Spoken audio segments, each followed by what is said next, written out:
gonna learn to feel the Yankees. Everyone knows they play to win. 'Cause they're the New York Yankees. Show them today why you're the Yankees. No other way when you're the Yankees. What do you say we win a brand new ball game? We're gonna shout when it's out of the ball. We're gonna scream, put it out of the ball. The other team's gonna know what it means to play the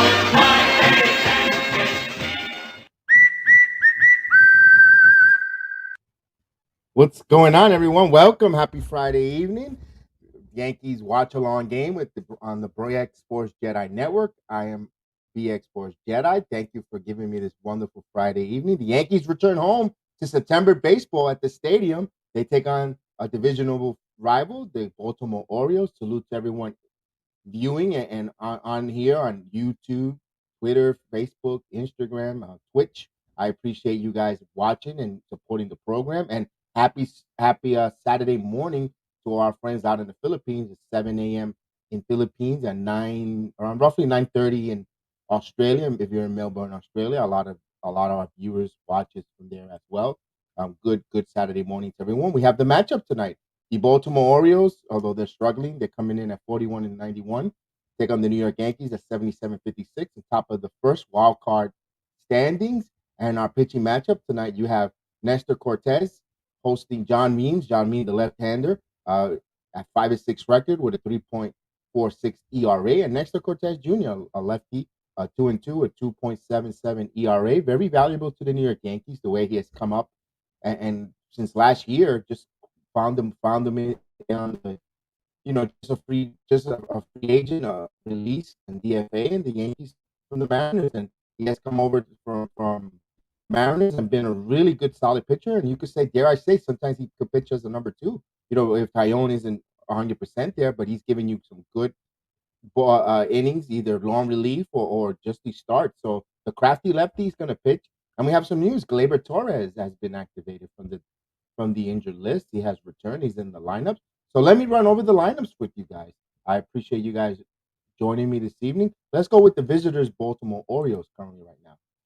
Let me remove this for a second there, and I'm glad you guys are all here. Let me put that there. Leading off and playing center field, you got Cedric Mullins. Batting second, first base, Mountcastle. Batting third, the left fielder, Hayes.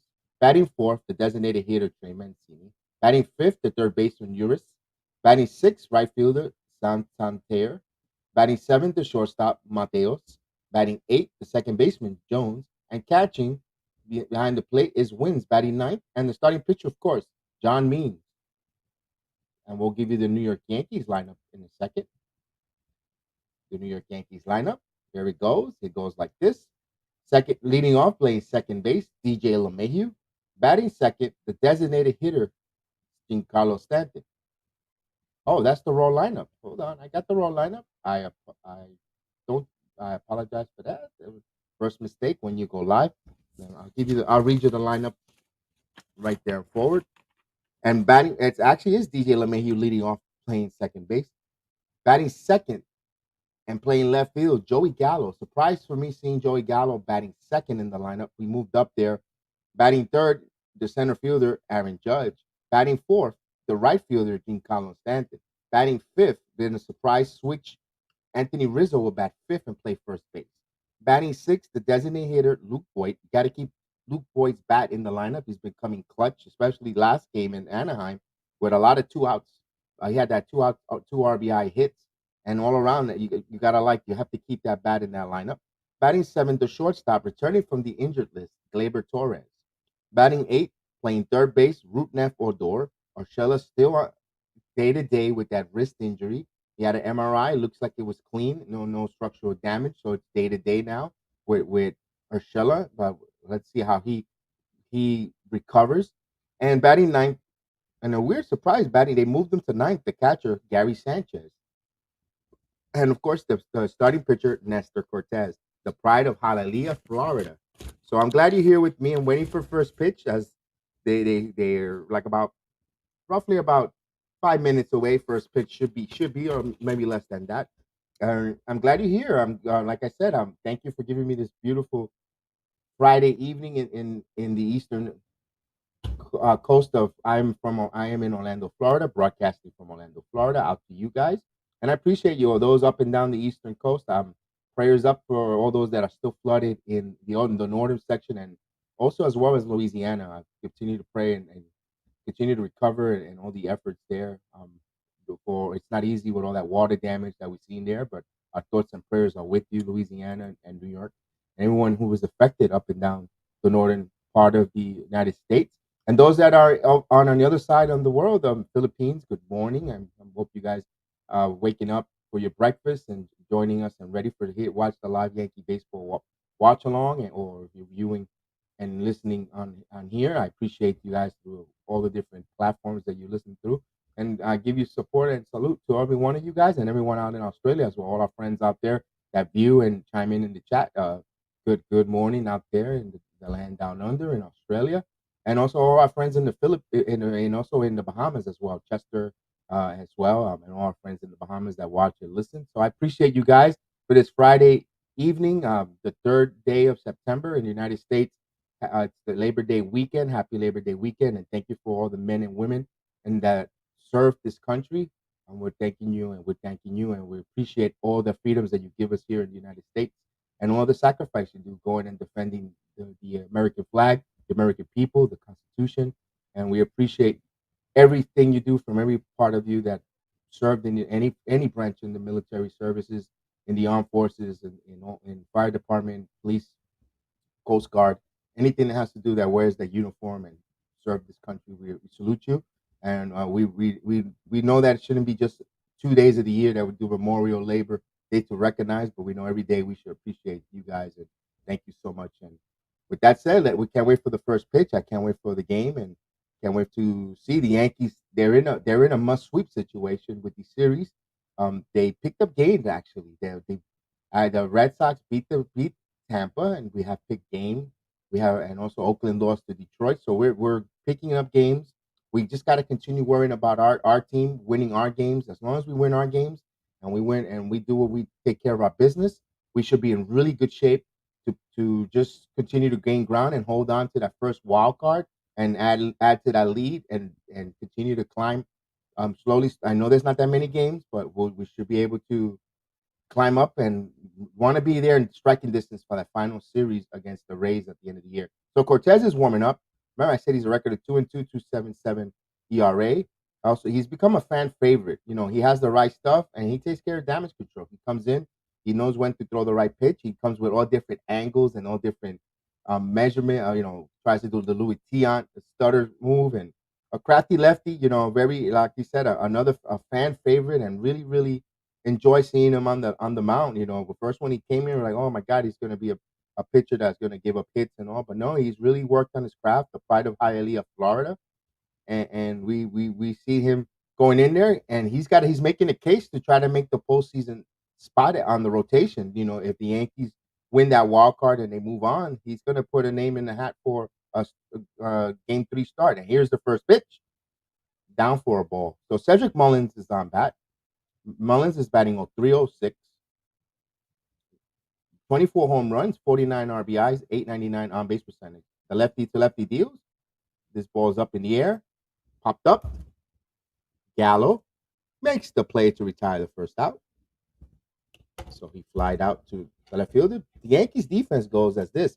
You got Gallo in left field, Aaron Judge in center, Giancarlo Stanton in right. You got Odor at third, Torres back at short, LeMahieu at second base, Rizzo at first, behind the plate Sanchez. Of course, Cortez is the pitcher. And here's Ryan Mountcastle. He's batting 269, 25 home runs, 74 RBIs. And here's the first pitch. Call for a strike outside corner. So quickly 0-1 the count. Game just on the way in the Bronx.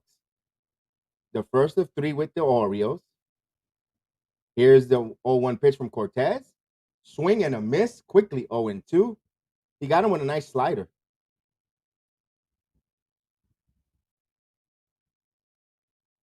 So on OPS leaders, Ryan Mountcastle has been topping the month of August. So here's the 0-2 pitch, and here it comes. Just missed the outside corner. 1 ball and 2 strikes. And salute to everyone listening. I appreciate you guys listening and salute. Thank you so much. Cortes with the 1-2 pitch. Inside. Evens the count, 2 balls and 2 strikes. Not a bad pitch there. Run it inside on our hands. So it's 2 balls, 2 strikes. The second hitter of the game. Just on the way. And here's the pitch. Popped up. Who's going to get it? Was it? And Judge, he makes the catch. So he popped up to center field. Quickly 2 outs. And you gotta take your opponents serious. And when you have a chance to put the juggler on the Yankees need to just eliminate these teams. These lower echelon teams that just playing out the season. Don't play around with them. Don't give them any hope. Don't let them become a spoiler. And just take care of business. So here's Hayes, the left fielder, coming in. Quickly 2 outs. Hayes at 247 header. He's hit there for a strike. Pitch to Hayes, back to a breaking ball for a strike, 0-1.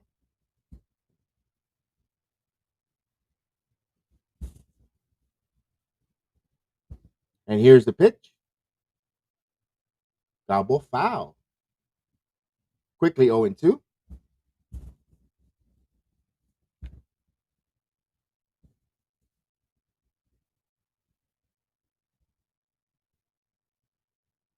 So 0-2 count with 2 outs.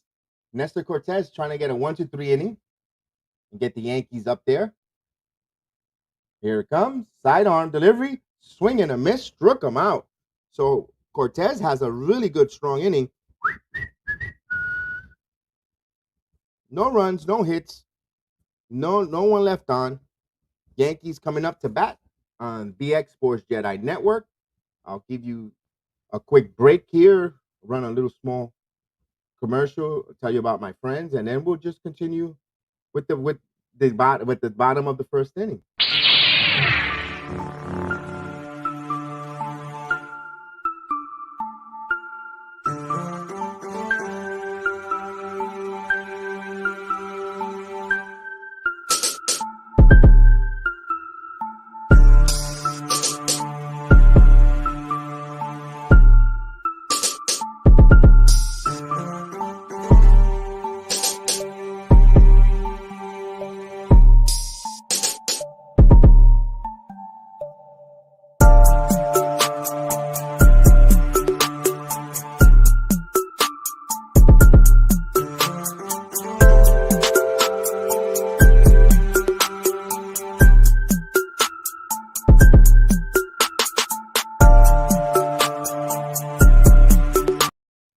And we're back. The Yankees coming up. You have, like where I said the lineup earlier: DJ LeMahieu, Joey Gallo, Aaron Judge, Giancarlo Stanton, Anthony Rizzo, Luke Voigt, Gleyber Sanchez, Rudy Fodor, and Gary Sanchez.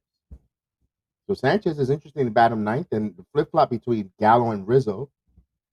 And here's John Means. He has 20 starts, a record of 5-6, 3.46 ERA, and 114.1 innings. He has 19 walks, 104 strikeouts. He's the Orioles' top pitcher right now. He has a good changeup. He's got to be ahead of former Met. He's got to throw strikes. And the Yankees, they got to continue to show their patience and get into September, October baseball. Get those clutch 2-out hits as we saw in Anaheim, and just continue. When you have a pitcher on the rope, go for the juggler. Be smart. Good approach to the on the plate, like my main man Z broke down last time when he joined me on the watch along. He brought some good insights, and we appreciate him. I know he's out there listening, and I hope you have a wonderful Friday with your family. And here comes the first pitch to LeMahieu, in there for a called strike, 4-seam fastball. So 0-1 the count. We're just underway. LeMahieu at 267 hitter, 9 home runs, 52 RBIs, a 717 OBS. And here's the next pitch. Just missed. So Means is working quickly, which is good for us here on the play-by-play. It goes the quicker game. So it's 1 ball, 1 strike. The lefty, here it comes. Curveball, nice in there for a call strike. So quickly, 1 ball, 2 strikes. That was a beautiful curveball. Dropped in perfect. Now you got to be careful. He leaves it over the plate on with a short porch in Yankee Stadium. That could be danger. Here's the 1-2 pitch. Foul, out of play. So the count remains 1 ball, 2 strikes.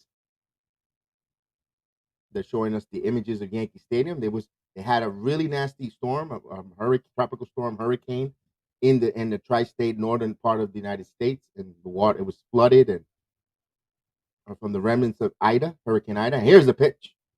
Foul, out of play. So it wreaked havoc, a lot of water damage. 1 ball, 2 strikes to DJ LeMahieu. It looks like a nice crowd in Yankee Stadium this on a summer Friday evening. One of the few left, September. Here's the 1-2 pitch. Here it comes. Low. 2 balls and 2 strikes. So the count is even at 2-2. Not only that, it allows DJ LeMahieu to see more pitches and work the pitching count. You know, Joey Gallo's on deck after LeMahieu. So 2 balls and 2 strikes. The lefty means the right-handed batter LeMahieu. Here it comes. And the pitch. Foul, out of play. Continue. Good at bat. Still stayed alive at 2 balls and 2 strikes. So he's working the count. He's already at 7 pitches. The Orioles defensively, you got Hayes in left, Mullins in center, Santerre in right. You got Arenas at third, Matos at short, Jones at second, Mountcastle at first. Behind the plate wins. And here's Means, the 2-2 pitch. Ground ball to the third baseman. He fields, fires in time. So retires one away. If you score it at home, it's 5-3 to the third baseman, to the first baseman. And the Bronx, a beautiful 70-degree weather. Feels like 68. Just a beautiful, perfect Friday night evening to just be nice and cool, not too hot, not too cold. Perfect night to watch a baseball game or to be out and about in the city. While here in Orlando, Florida, it's hot. It's still hot and sticky. Here's Gallo, 201, 60 RBI, 30 home runs and 66 RBI on the ball. So I hope you're having beautiful weather and a nice day where you're at as well. Beautiful Friday evening or a beautiful Saturday morning. Here's the 1-0 pitch. Outside. So 2 balls and no strikes. Left-handed Gallo, left-handed pitcher Means. The defense plays the shift or an extra fielder on the right side of the diamond. Third base is wide open. Here's the 2-0 pitch. Swing and a miss. So the count, 2 balls and 1 strike. He got him with a nice slider, overhand slider. So 2 balls and 1 strike. Gallo is a feast or famine type of hitter. And here's the 2-1 pitch. He squares the bunt. He misses. 3 balls and a strike. He has that whole left side of the diamond. Pretty much the shortstop is pretty much, the third baseman is pretty much in the shortstop hole. Judge the batter on deck. So 3 balls and 1 strike count here. Now they creeped in thinking of a bunt, and here's the pitch. He missed it. So he walked him. So Gallo's on with a 1-out walk. And this brings up Aaron Judge, the big right-hander. Aaron Judge batting 301 officially. They took that and made that a hit from last game. 30 home runs, 75 RBIs, a 938 on base percentage. Boy, he's putting his name in there for American League MVP. He just has to close the show in this September. And if he continues to put hot numbers, hot base streak, he's got to have some strong consideration. Dare I say, take that American League MVP honors. So here's the first pitch to Judge. Just missed inside. 1 ball, no strikes. And Judge has been on fire. He hits the ball everywhere in Yankee Stadium. He has 13 singles, 3 doubles, and 3 home runs in the last 9 games. So he's been on fire in Yankee Stadium. Here's the pitch. Down low. So 2 balls and no strikes, the count. Runner on first is Gallo. He reach on the base on balls. So the big right-hander Judge has a 2-0 count. So look for him to have something here to really let loose in the bottom of the first inning and make some noise. So we shall see. 2-0 count. The lefty ready to deal. Here it comes. Good pitch in there for a strike. Outside, low and outside. So a really good pitch there. Means located well. Got the strike. So it's 2 balls and 1 strike. And good for Judge for having a good eye, not swinging, because they do hit into a lot of double plays. 2 balls and 1 strike. And here comes the pitch. Down low. 3 balls and a strike. So Yankees have a chance here for something cooking. 3-1 count.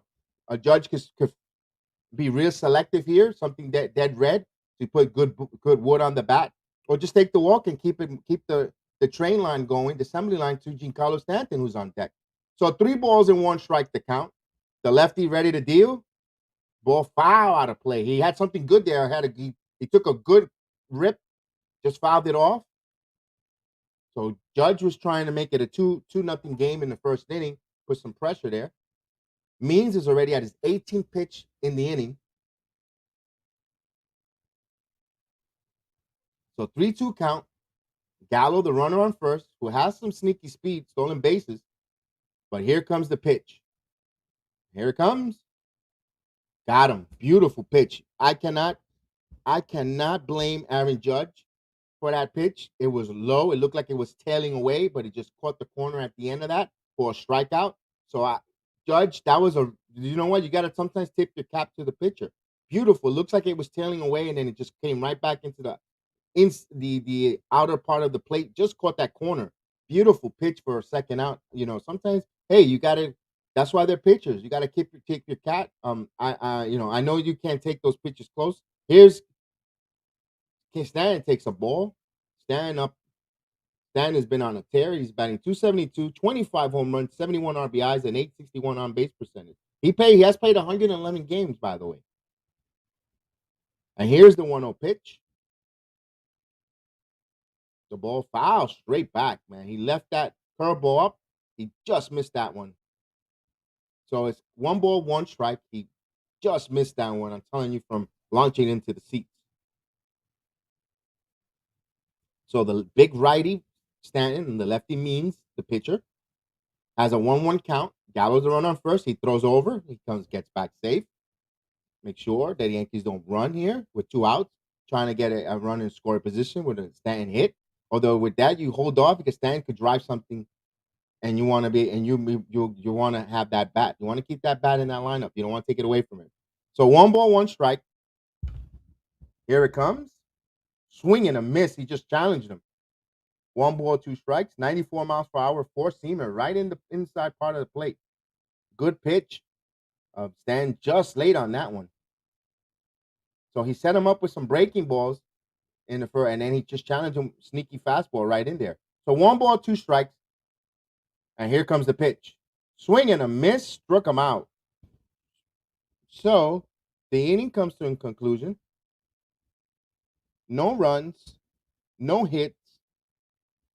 1 man left off because of the walk. And after 1 full inning, no score. Now we'll go to the top of the second inning. We saw Néstor Cortes had a quick inning himself. The Yankees, again, had an opportunity there.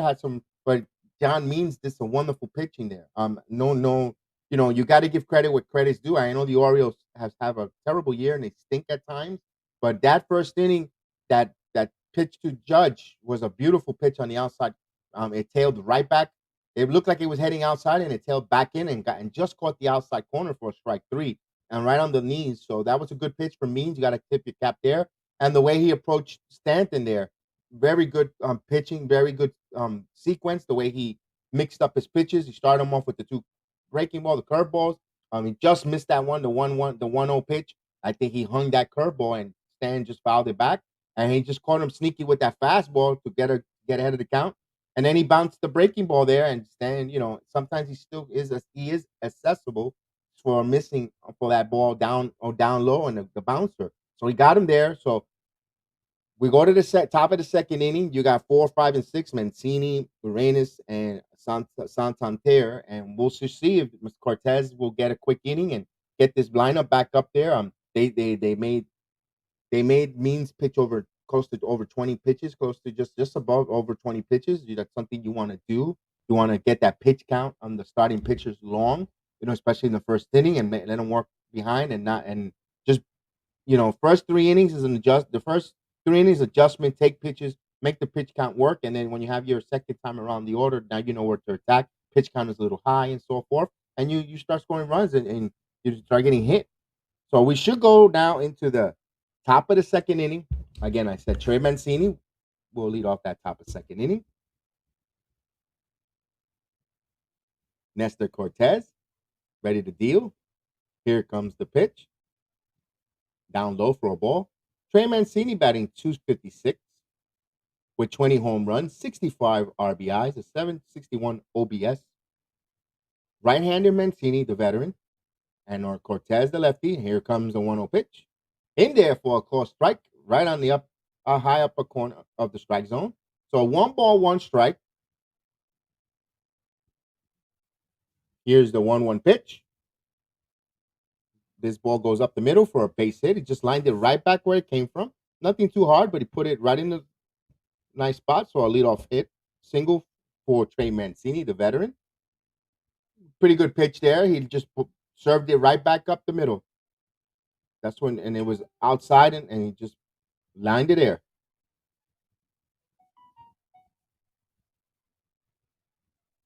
So here comes Uranus.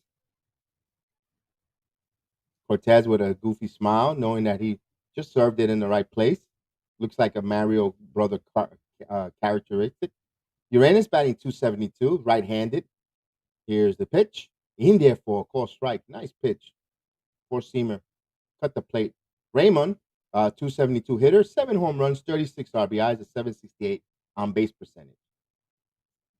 Top of the second inning in the Bronx. You got a leadoff hit by Trey Mancini. The 0-1 count to Uranus, and Cortes ready to deal. Up high. So it evens the count at 1 ball, 1 strike. Right-handed batter. Cortes is at 15 pitch so far through the game. Yankees looking for induce a ground ball, possibly turn 2. Here's the 1 ball, 1 strike count. Here it comes. He missed 2 balls and a strike.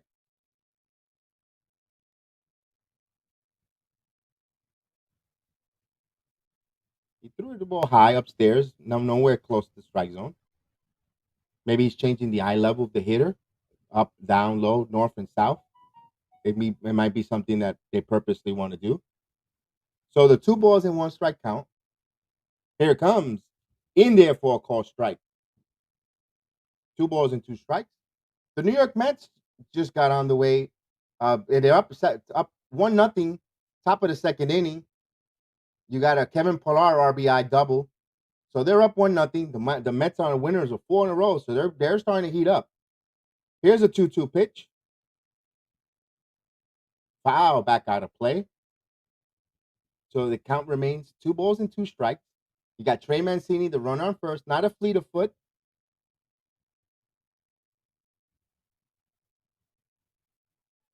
And Mets got second and third with 1 out, looking for more.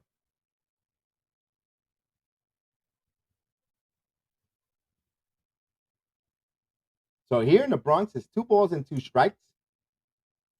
The Mets are in Washington, and they have their catcher, their Salem Cisco minor league catcher up there. They have an opportunity to score. They have runner on second and third with 1 out. So the Mets will. I'll keep you invested on the Mets to score. Here's the 2-2 pitch. Foul, back out of play. It still remains 2 balls and 2 strikes. And we'll do a little scoreboard watching. Oakland, on bottom of the first inning, they scored 2 runs and they're up 2-0 on Toronto. Cleveland is in Fenway tonight against Boston. Boston's up 1-0. Minnesota up 1-0 in Tampa Bay. So we'll keep you abreast on those scores around the league and pertaining to the wild card and American League East standings and National League East as well. Phillies up 1-0 on Miami, and that's also in the first. And here's the 2-2 pitch. Popped up. It should be in play. LeMahieu over, makes the catch to retire the first out. So he fouled it out to LeMahieu. So you go P4 if you're scoring that at home. So 1 out. Here comes Santander.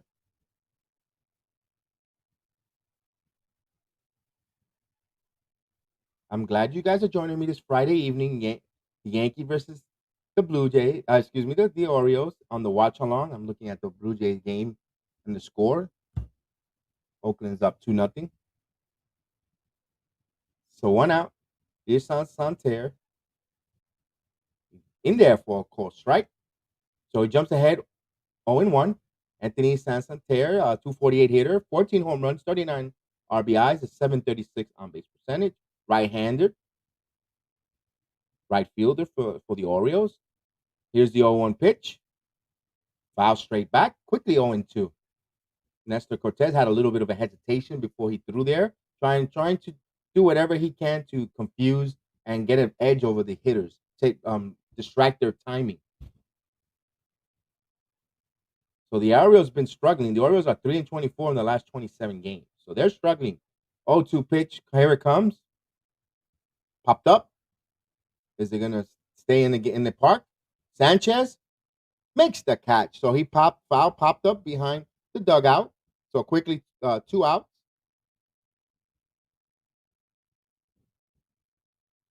Mancini still the runner on first base. And here comes the shortstop, Mateo. Jorge Mateo batting 262, 3 home runs, 11 RBI, 701 on base percentage. Right-handed.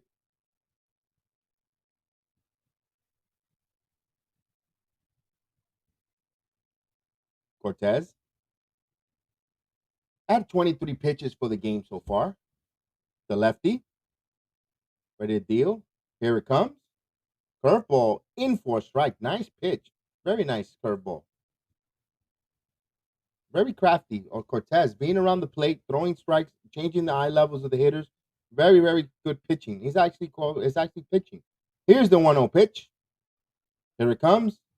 He knows he doesn't have outside for a ball, 1 strike. He knows he doesn't have overpowering stuff, but the way he's crafty, moving and changing the eye levels in and out, up and down, nibbling, with good control. That's the main key. If you don't have good control, no matter how much you nibble, if you're throwing balls, you're gonna, you're becoming your own detriment. You're your own enemy to yourself. So the 1-1 count, he throws over the first to Mancini. Mancini's not going anywhere. He's fleet. He's not a fleet of foot. He's slow. 1 strikes. The Orioles, their shortstop Mateo. They have overturned that roster, trying to find some quality players there. The 1-1. They're rebuilding. In for a strike, 2 strikes. And I know that the jokes, they've been rebuilding for a few years now, but sooner or later they're gonna get talent on this team, young talent. So they're in the developing phases.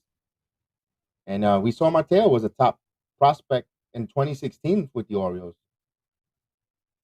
Here's the 1-2 strikes. Here it comes. Swing and a miss. Struck him out.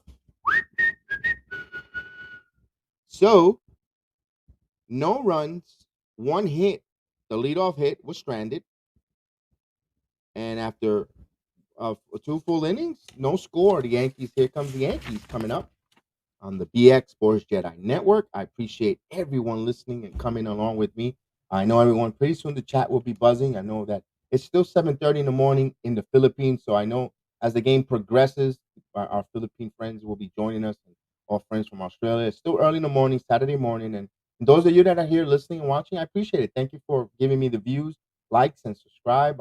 Thank you for watching along with me. I appreciate it. I hope a good friend to our program, Robert Parr, is enjoying his vacation out there in Jamaica. I know he's out there and enjoying his time there, and I hope you're having a lot of Bahama Mamas or Mai Tais and enjoying your vacation there, Robert.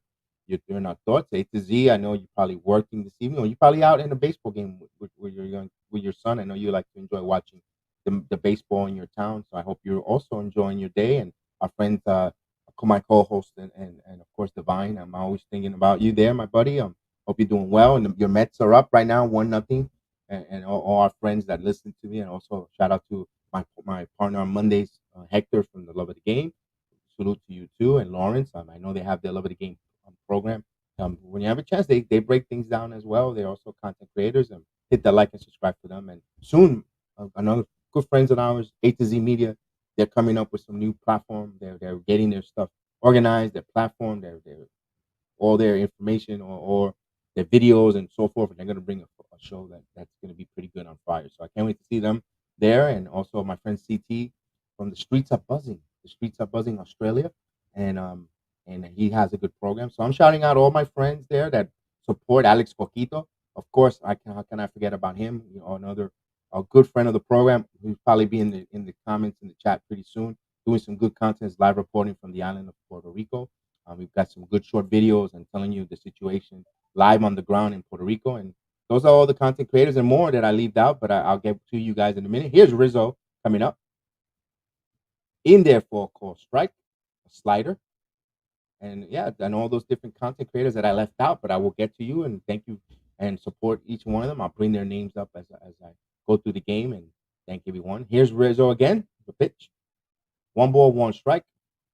Rizzo, the lefty, batting 248, 18 home runs, 52 RBIs, and 790 on base percentage between Chicago and New York in 113 games. He switched leagues. 1 ball, 1 strike. Here it comes. This ball's popped up. It should stay in the ballpark. It's fairly deep to the warning track, so that he gave it a ride, but just didn't. He just got under it to retire Rizzo, the first out. Here comes Luke Voigt, the designated hitter.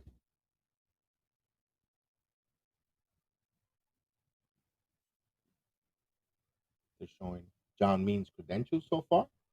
He was a 2019 All-Star for them, and he had a no-hitter at the Mariners on May 5th. 28-year-old from Kansas, going against another Missouri native, Luke Voigt. Cool hand Luke, batting 262. The big right-hander. Here's the lefty with the pitch, up high for a ball. So I told you Luke Voigt is batting 262 with 8 home runs, 31 RBIs, a 797 on-base percentage. The big country strong Luke Voigt. Here it comes, the 1-0 pitch. Check swing, fouled it off. 1 ball, 1 strike right now.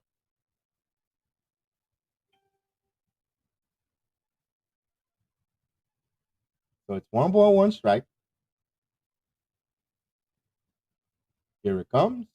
And the pitch. Nice curve, just missed. Wow. That was a really nice pitch there. Wow. 2 balls and 1 strike. To be fair, that was a nice pitch. The umpire missed that one. Beautiful breaking ball. So 2 balls and 1 strike. Means, here it comes. In there for a call strike. Good. He's locating his ball really well. Means have some good stuff. Now they have a shift going on. The first baseman is the only one all by himself in between first and second. Everyone else is on the right side. Here's the pitch. Just got him. Beautiful pitch. It was a good call strike. He's been throwing good. He's got some nasty stuff tonight. So Voigt caught looking. So quickly 2 outs. Here comes Gleyber Torres, the Oriole killer. It's good to see him coming back from the injured reserve list, from his thumb injury, and just had a lot of plate. That was a good pitch. Means is locating. It's showing the replay on that. Torres batting at 253. Here comes the pitch. Swing straight back.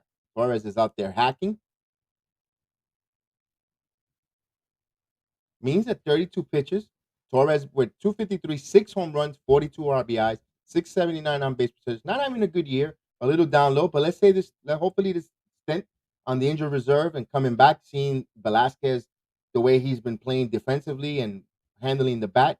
Maybe it's a spark plug or motivation for Gleyber to do better. You know, we know he has a plethora of talent, and he's really one of the talented Yankees there on the roster. Here's the 0-1 pitch.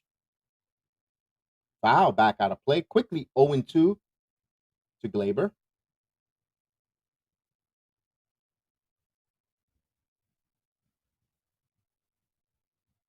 Torres, the right-handed. And he says the thumb is 100%. So after the rehab start, let's see. Hopefully he catches fire. 0-2 pitch. Good eye. 1 ball, 2 strikes.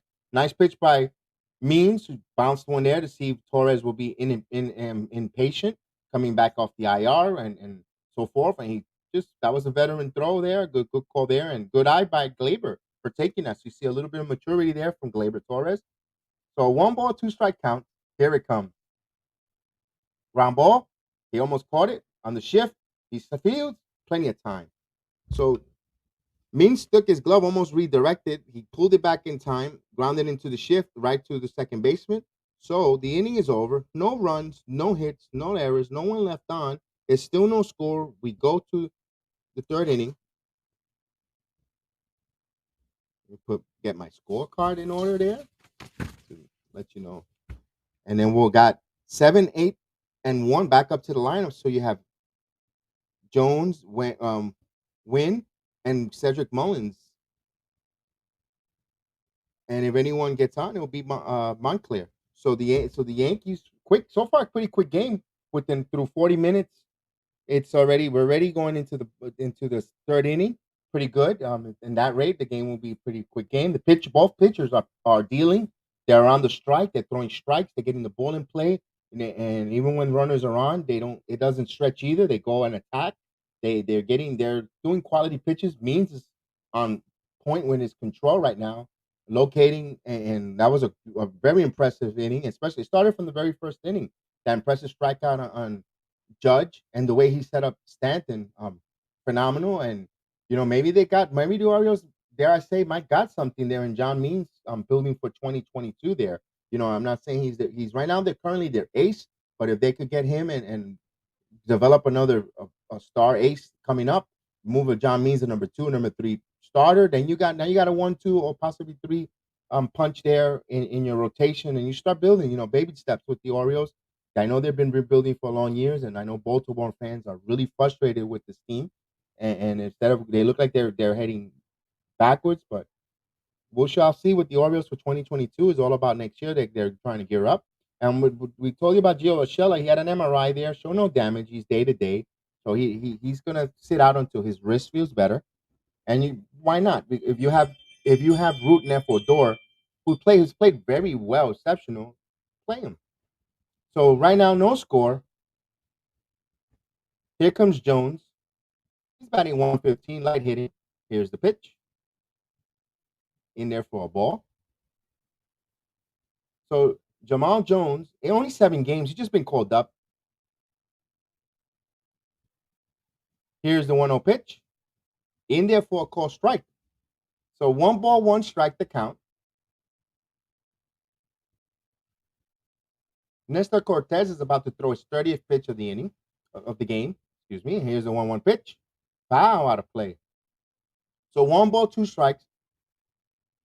Jones is a right-handed hitter. And he is the second baseman.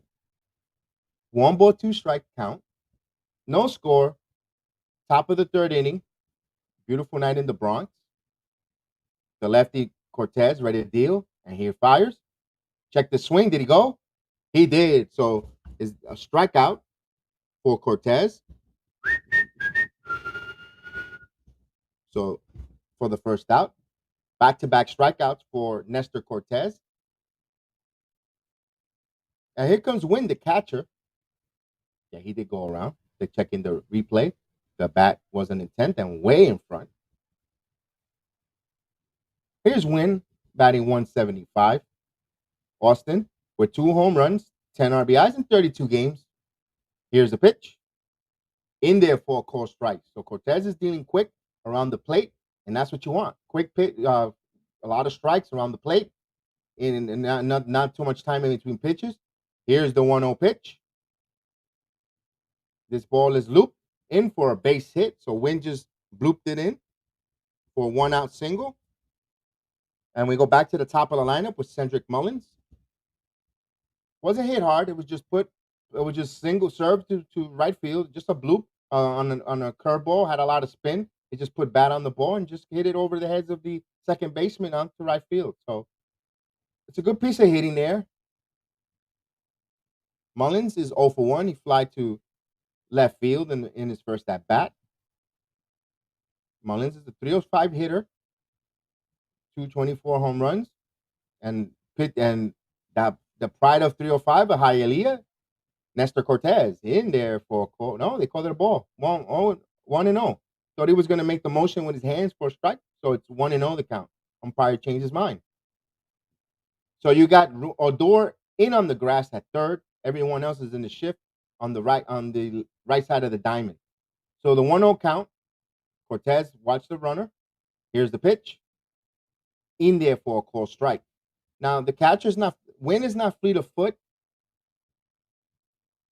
So I doubt there'll be any running. Although when you're struggling the way the Orioles, you got to take chances maybe to jumpstart your team, especially being in that stretch they're in.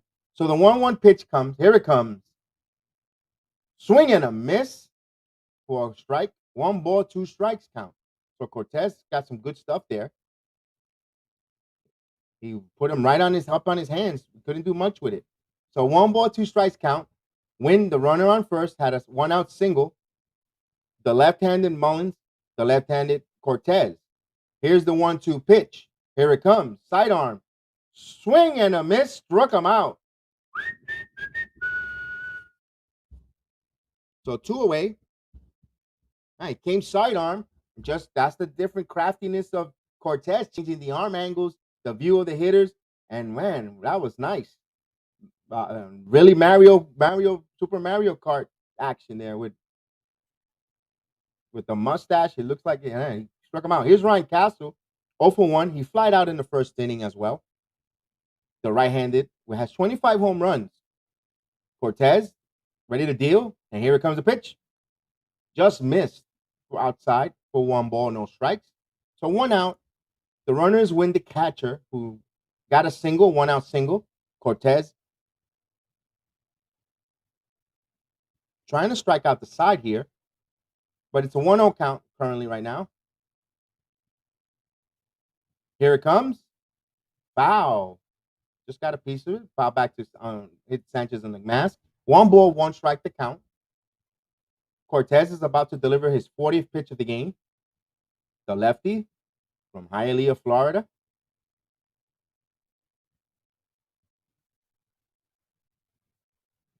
Matt Castle had a huge swing there.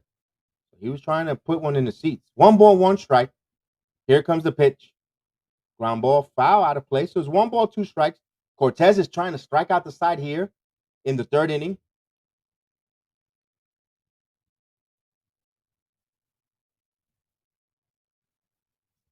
So Cortes about to deliver his 41st pitch of the game.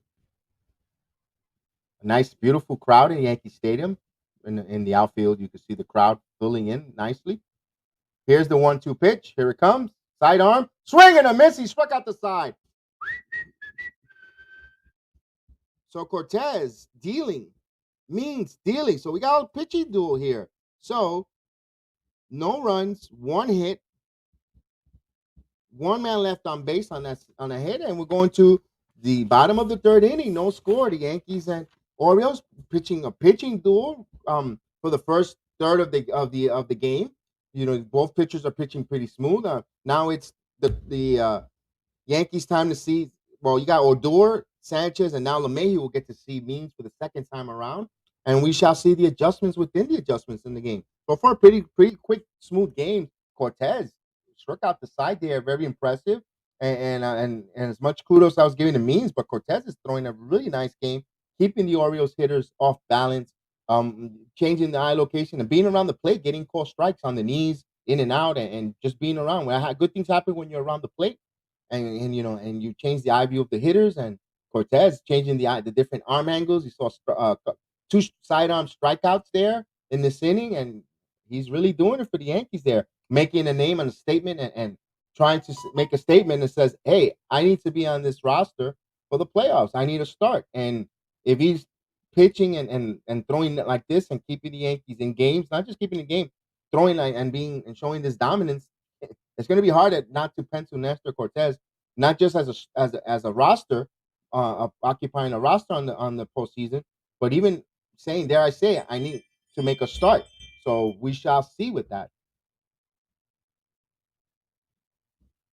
And let me take a quick break, and then we'll just get back. Let me have I can drink of water, and I'll put a little promo of my friend that should be coming soon. And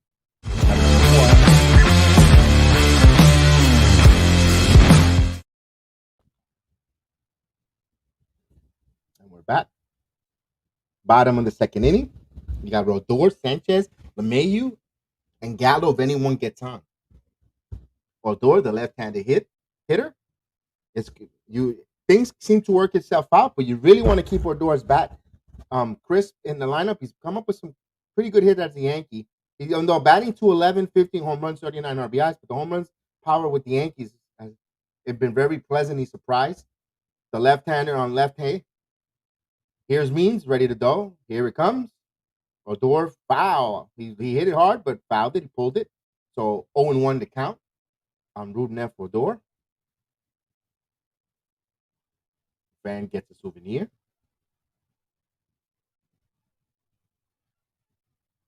Odor again wants to make it a little bit the decision tough to get some more playing time. Here's the 0-1 pitch. Swing and a miss. Quickly 0-2. So Means is delivering really good as well. He's around the plate and has some good stuff tonight. His pitch count is at 37 pitches as well himself. Here's the pitch. The 0-2 count. Just missed outside. 1 ball, 2 strikes. Just on the bottom of the third inning. 1 ball, 2 strike count. Here it comes. Ground ball. Just got a piece of it to stay alive. So it's still 1 ball, 2 strikes to count. Nobody out. Bottom of the third inning. Just the bottom of the third inning just got on the way. The game is moving pretty smooth.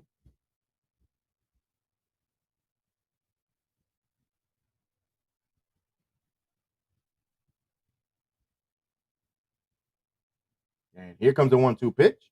Ground ball. Too short to the shift. He got it. Gobbles it up to the third baseman. Makes the play. So Odor is out on that shift. 5-3. Here comes Gary Sanchez, the number 9 hitter. They dropped him down to the 9th hole. 213 hitter, 18 home runs, 43 RBIs, a 753 RBS. I said 19. I'm hoping that he hits a home run here. So I could change it to 19. I already predicted, so I'm predicting a home run from Sanchez in this at bat. Here it comes. Curveball for a strike. That was a good one to hit, but I understand you want that pitch count up. So I understand Sanchez seeing another pitch here. 0-1 the count on the right-handed catcher. Here's the pitch. Swing and a miss. So quickly 0-2.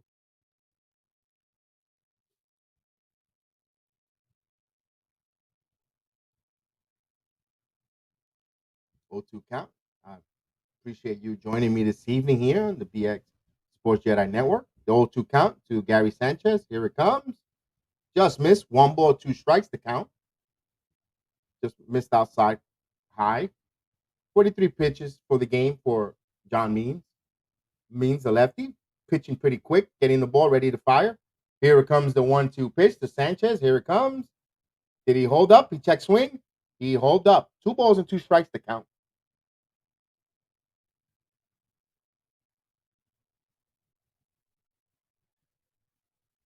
So the 2-2 pitch coming. Right-handed Sanchez. Ready to Mean the lefty. Ready to deal. Here it comes. Ground ball to the third baseman. He gobbles, fields, fires. Plenty of time. So 2 quick outs. Here comes DJ LeMahieu coming around the order. A to Z. What's up? From New Hampshire. Excellent. Nice. Enjoy that time away in New Hampshire. Thank you. I appreciate you. Hope you had a safe trip. Not a lot of traffic, I hope. I hope you return safe and sound back home. Appreciate you blessing the program. LeMahieu, 0-for-1. He grounded out last time up. Here comes the pitch in there for a close strike. So John Means is throwing a really good game for the Orioles, being around the strikes, in and out, working fast, delivering, keeping the rhythm off. Here's the 0-1 pitch. Foul, out of play. Oh, good. I'm glad it was a good drive. I hope you enjoyed the scenery. I hope the young man enjoyed the scenery as well. 0-2 pitch.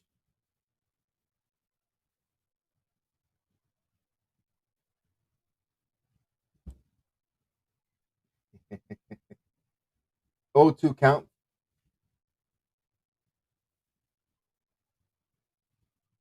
Here comes the pitch. Inside the plate. Move the LeMahieu off the plate. So it's 1-2 strikes. It's probably a purpose pitch. He's probably going something away, changing in and out. But he's been around the plate effectively. He's about to throw his 49 pitch. Here it comes. He went right back at it. Just missed as well. Evens the count at 2-2 strikes.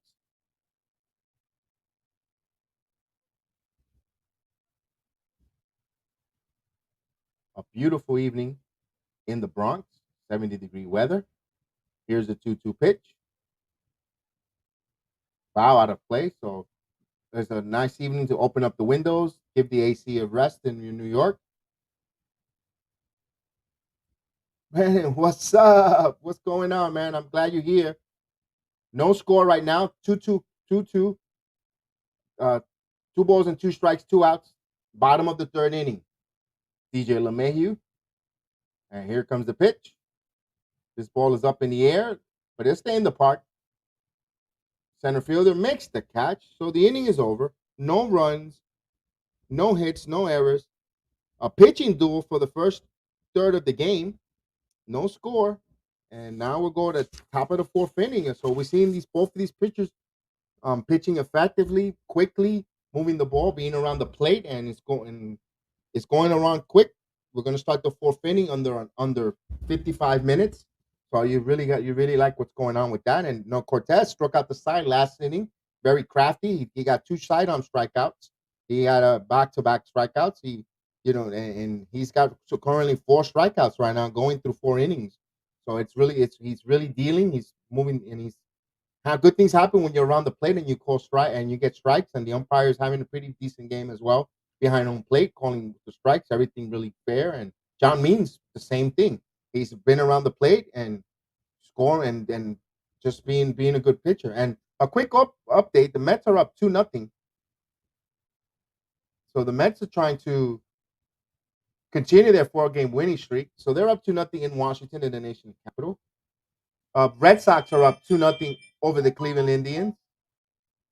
The Oakland Athletics are up 2-0 over Toronto. And Tampa Bay Rays up 3-1 on Minnesota Twins, top of the third inning. You got Philadelphia trailing Miami 3-2. That's in Miami.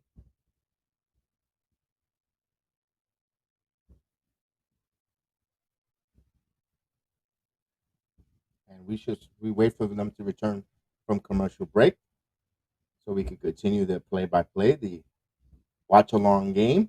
I appreciate you guys are here with me.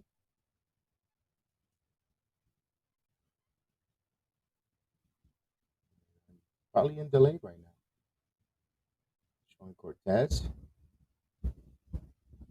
coming back from the commercial. I'm glad you guys are here this wonderful evening. I hope you're enjoying your Friday evening.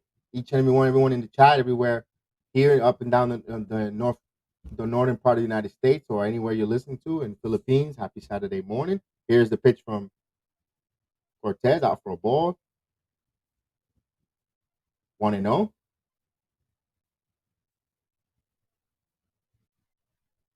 So the lefty Cortes, he's ready to deal. He fires. Just missed. 2 balls and no strikes. Right now the count. Austin Hayes is the batter. He struck out his first time up. The left fielder Hayes, followed by Mancini and Uranus. Here's the pop up. This is in the ballpark. Stanton moves over. He makes the catch to retire the first out. So he flied it to right field. Now here comes Trey Mancini, the veteran. The Yankee trivia says Cedric Mullin has 24 home runs, 25 stolen bases. Who is the last Oriole with 25 home runs and 25 stolen bases in the season? I'm saying Brady Anderson. And I'm not an Orioles fan. I'm just taking a guess. I'm saying I'll stick with Brady Anderson on that one.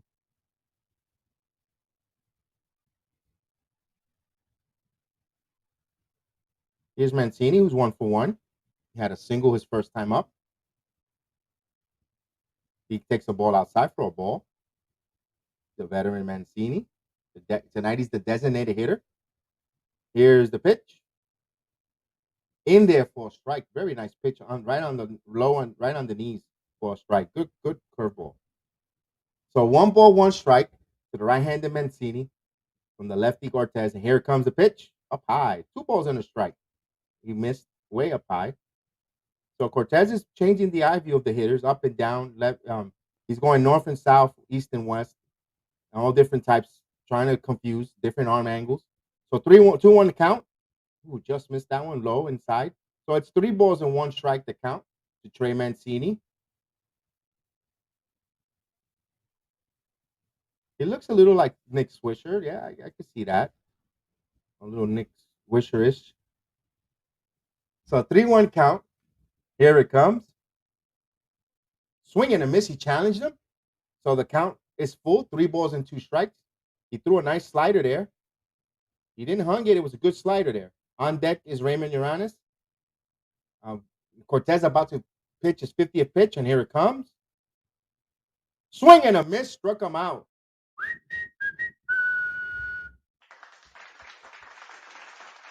So Cortes is dealing. Nice pitch. Man, very nice pitch there. Sneaky tailing action there. Here comes Raymond Uranes. 0 for 1, his first time up. And here's the first pitch. He missed with a ball up high. 1-0. He popped up his first at bat to the second baseman.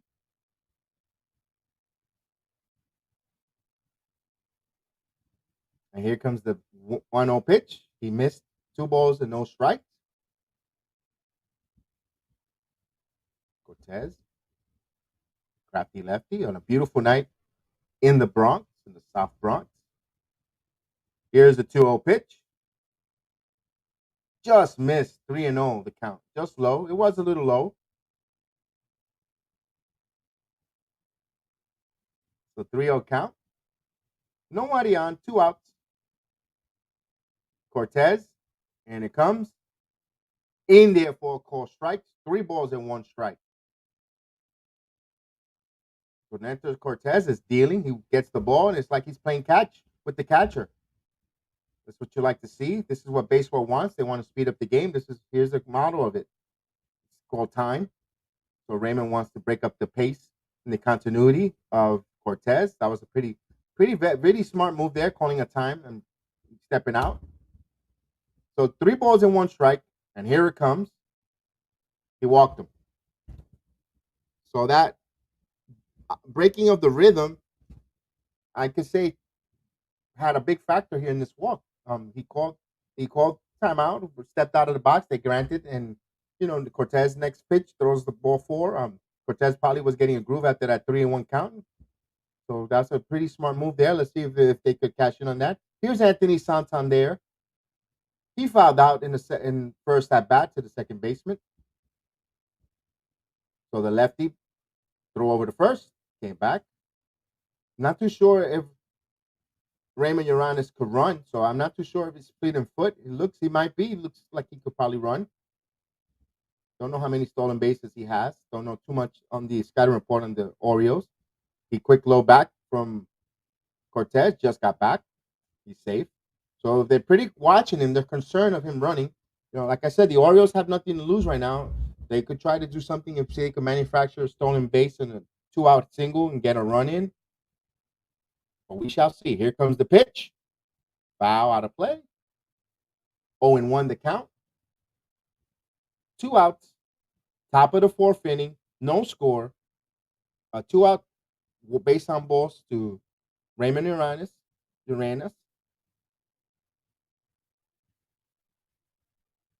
Here's the 0-1 count. Here comes Cortes. About to deal. What a beautiful call, bro. Just missed. 1-1. I think it fooled the umpire. It was a beautiful curveball. Man, that was beautiful. Just missed out there. So 1 ball, 1 strike. The Tampa Bay Rays extended their lead to the Minnesota Twins 5-1. Here's the 1-1 pitch. In there for a call strike. the Mets continue to hold a 2-0 lead. Bottom of the third inning. Boston's up 2-0. Top of the fourth over the Indians. The Oakland Athletics holding on a 2-0 lead. Top of the fourth in Toronto. Here's the 1-2 pitch from Néstor Cortes, and he's about to deal. Ground ball up the middle, base hit.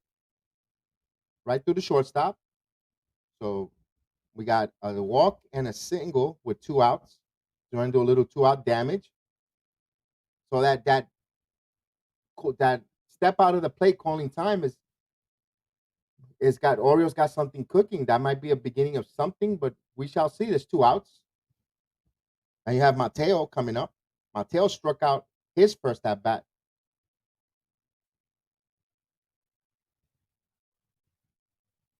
So Orioles trying to do a 2-out rally.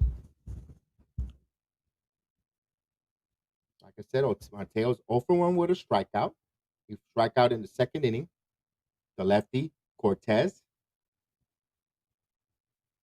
He's about to deliver his 60th pitch of the game. And here it comes. Down low for a ball. So Cortes not around the plate this inning. He's been throwing more balls this inning, especially after the second out of the inning. Could be from the stretch, runners on. Could be something,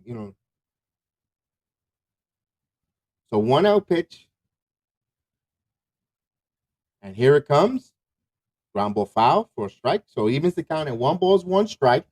I'm glad you guys are here this Friday evening with me here, and Saturday morning for those outside of the United States and the Philippines and Australia. I appreciate you guys listening, and give those thumbs up.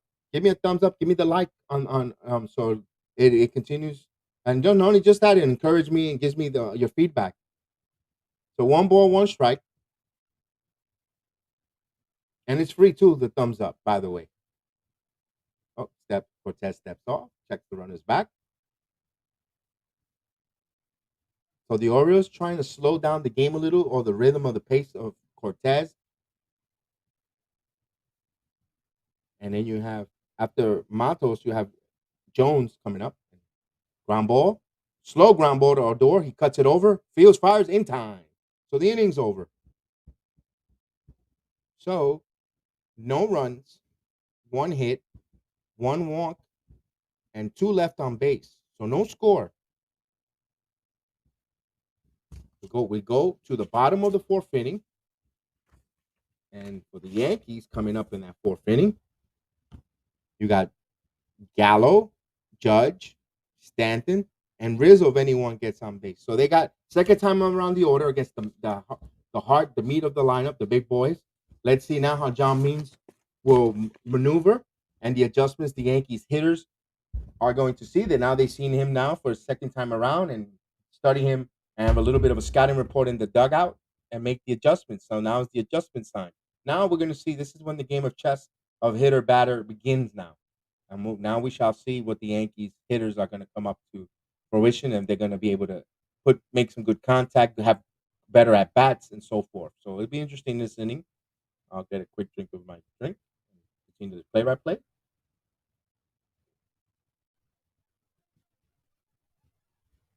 And a beautiful Friday evening. Long weekend for those that live in the United States. It's Labor Day weekend up and down the United States territory, saluting all the men and women that served in the armed forces and in all branches of the armed forces. Salute to you guys. Thank you so much for giving us the freedom that we have to express ourselves and being safe in our homes. And we appreciate every serviceman and woman in the United States service forces. So thank you so much on this beautiful Labor Day weekend. And remember those and honor those that fallen for our freedoms and our sacrifice. So thank you to all of your young men and women that served. So we go to the next inning.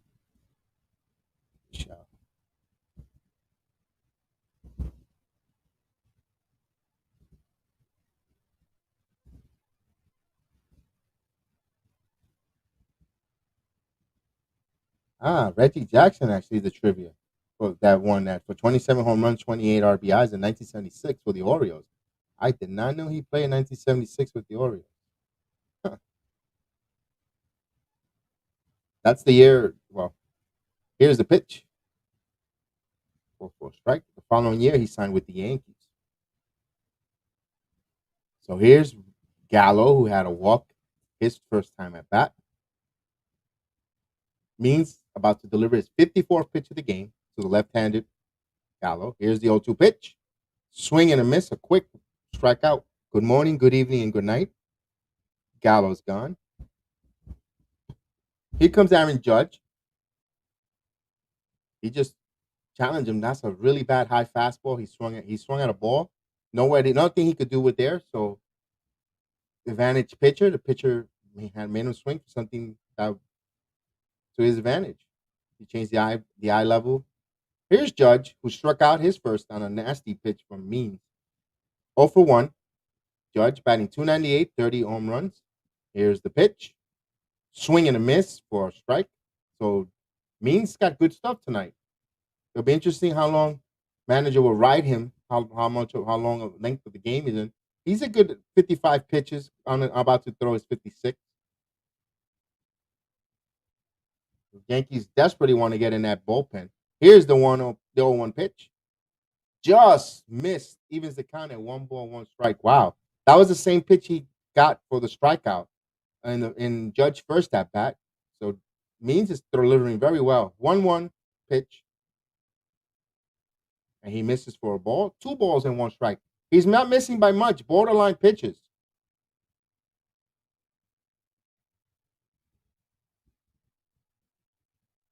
And here comes a 2-1 pitch. He missed for a ball. 3 balls and 1 strike to count to the big man Judge, who's in center field this evening. And here comes a 3-1 pitch.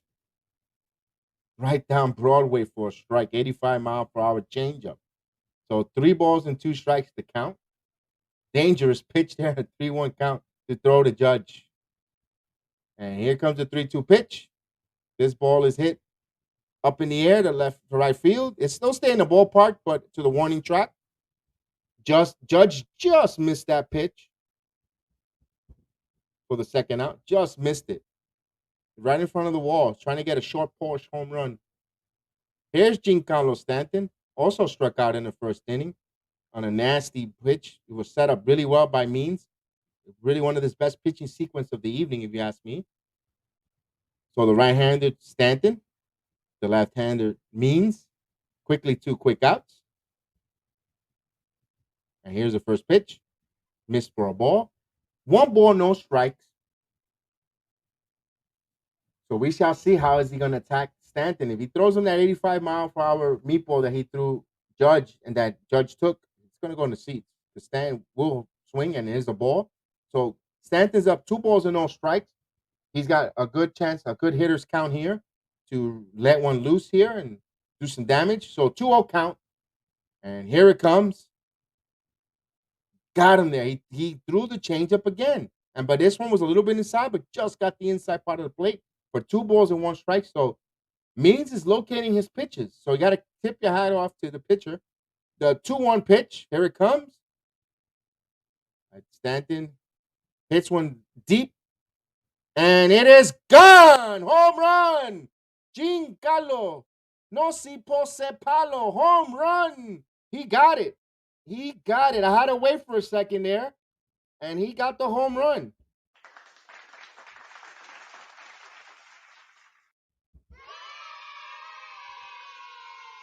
So the Yankees take a 1-0 with a shot to left field. Just cleared over the fence. It just kept traveling. It kept traveling. So it looked like a lazy ball, but it just kept going and going and going.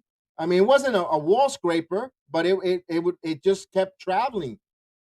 So the Yankees take a 1-0 hit. Chester, what's going on, my main man checking in from the Bahamas? What's going on? I appreciate you. We shouted you out a little earlier. Salute to everyone in the Bahamas as well. And here's a base hit from Rizzo. So as Rizzo stepped in and got a double. So Rizzo back-to-back, a home run and a double. So with 2 outs, the Yankees are doing a little damage. Here comes Luke Voit.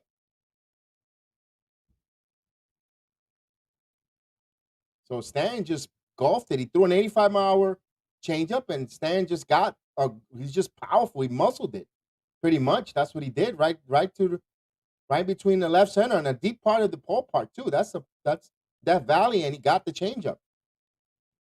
That should be close to 402 feet if I'm not mistaken. I'll get that official once I see the stats. So here's Voit, 0 for 1. Here's the pitch. Swing and a miss with a high fastball. Challenge Voit. Rizzo, as soon as that hit, he got hit first pitch. He golfed the double down the right field line. So he's on second with 2 outs.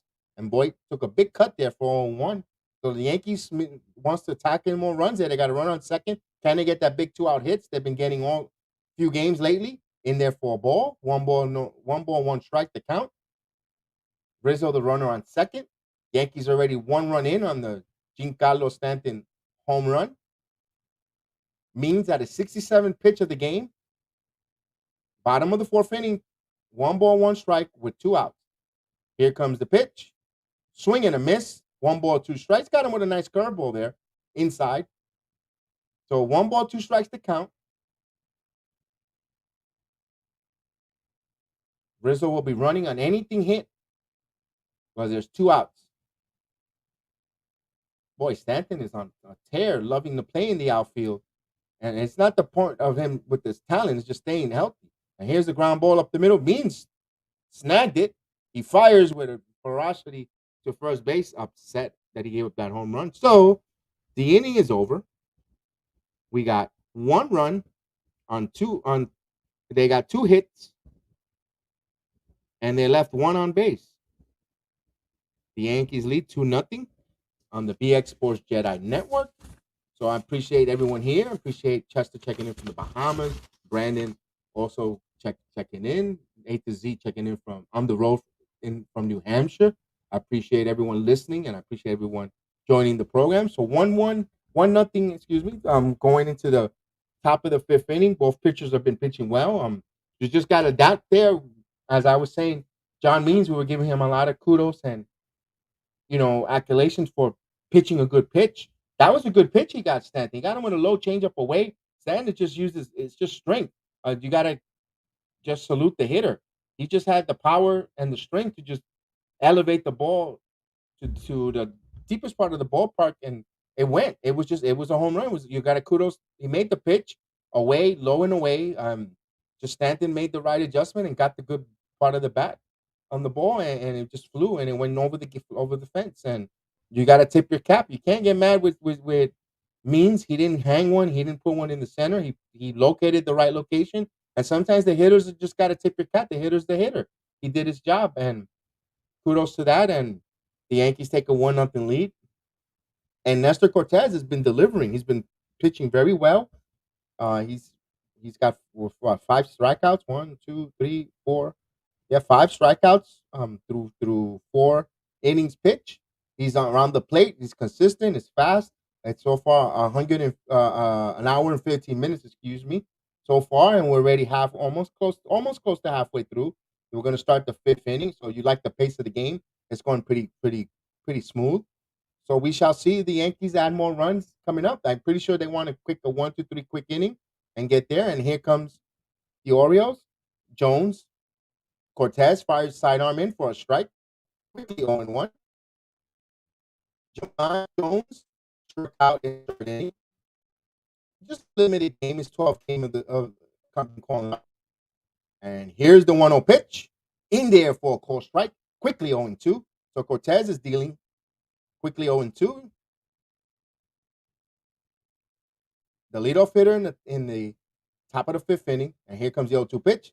Swing and a miss. Struck him out.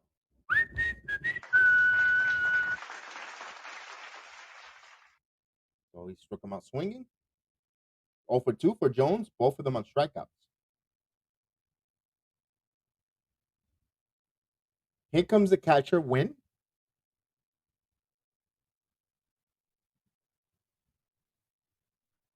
And the Dodgers caught the Giants for first place. Wow. They finally caught the Dodgers. The Giants been leading first place for a while there. And here's the pitch to Win. Win is 1-for-1 with a single. He served a single to right field. Austin, the catcher, not limited games with the Orioles. And here it comes. He missed with a ball. So 2 balls and no strike right now. Cortes, the pride of Hialeah, Florida, the crafty lefty. Here comes the 2-0 pitch. Just missed. 3 balls and no strike. Just missed the outside corner. Yankees up 1-0. Top of the 5th inning with 1 out. A 3-0 count to Austin Wynn, the catcher, the number 9 hitter. Here comes the pitch. In there for a strike. 3 balls and 1 strike. You got Austin Wynn, and then you turn the lineup up again to Mullins, Montclair, Mount House, and Hayes. Here's the pitch. Popped up.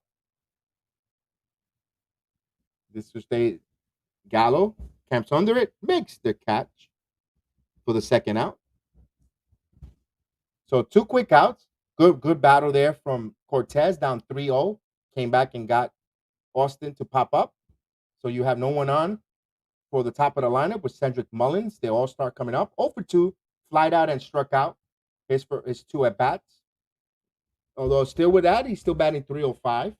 Shout out to the .305.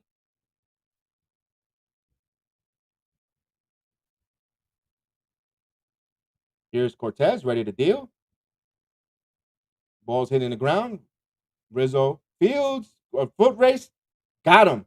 But I'm going to say before the inning's over, they usually go to replay. So I'm going to make sure we're okay with it. Cortes got off the bag. Good play there. Caught the ball. And he tagged the base. And he looks out. But I'm going to give it a second before we say out. Because they always go to the replay and always change it. It's had fooled me a couple times. So they're not going to replay it. So no runs, no hits, no errors, no one left on. It's still 1-0 Yankees. We go to the bottom of the 5th inning where they're leading 1-0. And coming up in that inning, you got Gleyber Torres, who returned from the IL. Gleyber, rooting there for a door, and Gary Sanchez.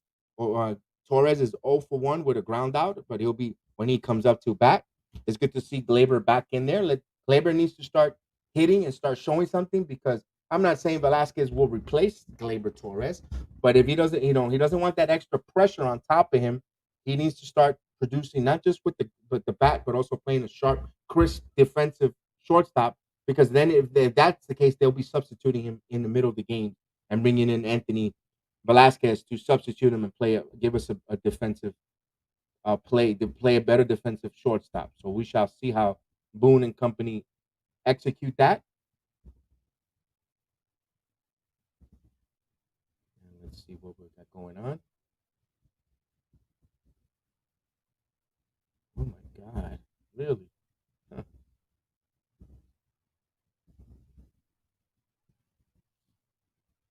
And we shall see. And let me give you a little scoreboard watch. And it's all even in Toronto. Toronto and Oakland are tied at 2-2, top of the 5th inning. Top of the 5th inning in Boston. Boston up 3-1 on the Cleveland Indians. You got Tampa Bay, top of the 5th inning, up 5-1 over Minnesota Twins.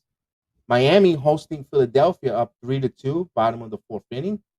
And those are the games around that have implementation for our team, the Yankees and the American League East wild card, and also the National League East as well. Atlanta's plays Colorado later tonight, and those are the games for the East. Hopefully, remember next weekend the big Subway Series, Yankees and Mets. I can't wait to have that there. I'll probably have a larger crowd or larger support with the watch along. And here's Gleyber Torres. We'll have the Met fans on with us here, and here's the pitch for a ball.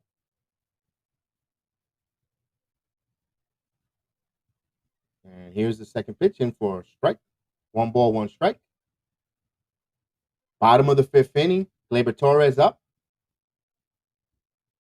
And John Means is about to deliver 72nd pitch of the game. Pretty good pitch count for the 5th inning. And here comes the 1-1 pitch. Nice curveball. Caught the out. 2 balls, 1 ball, 2 strikes. Both pitchers have been throwing some really good pitches in this game. So 1 ball, 2 strike count. And here it comes. Foul out of play. So the count remains the same. 1 ball, 2 strikes. Bottom of the 5th inning.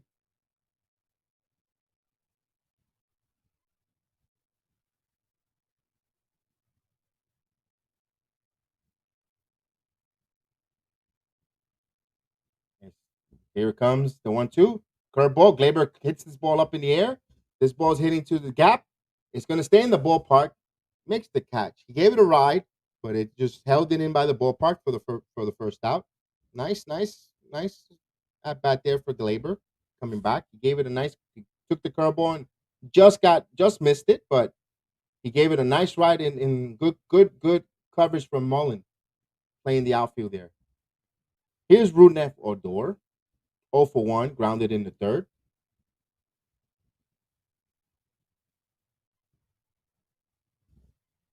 And the lefty Means ready to deal to the left-handed Odor with his first pitch. Here it comes. Missed for a ball. Means is working pretty quick, pretty efficient. That's what you like. So it's a 1-0 count. And here comes the 1-0 pitch. Foul out of play. So it evens the count at 1 ball, 1 strike. A nice crowd in Yankee Stadium, a beautiful evening in the Bronx. I hope you're having a beautiful evening as well, wherever you're at, wherever you're listening to us, and also a beautiful morning, Saturday morning, and those in the Philippines and Australia and all the places that listen and watch the party, us as long, and also in the Bahamas. I know Bahamas must be a beautiful evening there as well. Here's the 1-1 pitch. Wow, back out of play. So 1 ball, 2 strikes to count. I hope you see a beautiful evening and with a lot of stars in New Hampshire for my friend AT that's up there with his family. Here's the 1-2 pitch. Up high for a ball. 2 balls and 2 strikes to count.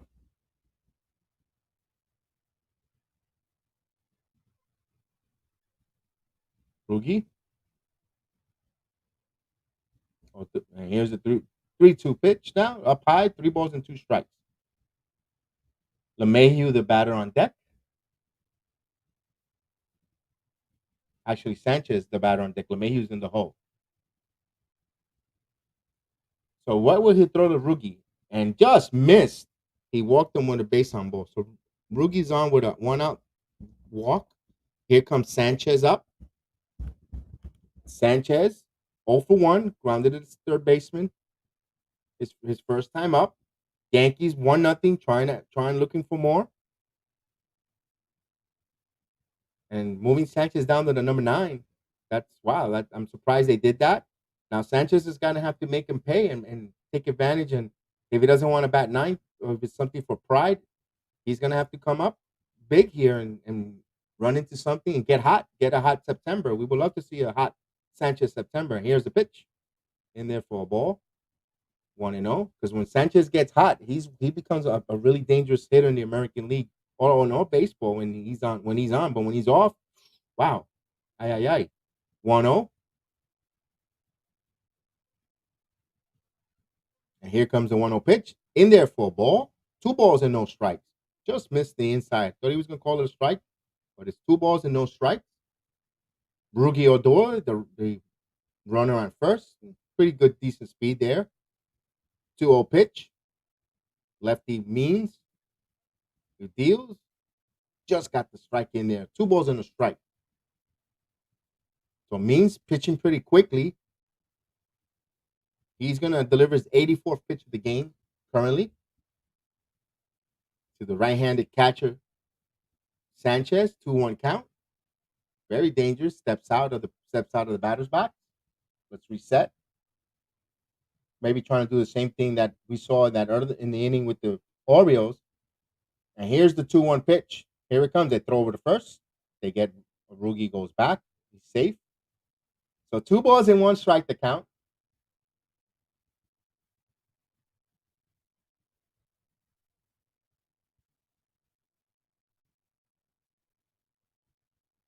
And here's the 2-1 pitch. Here it comes.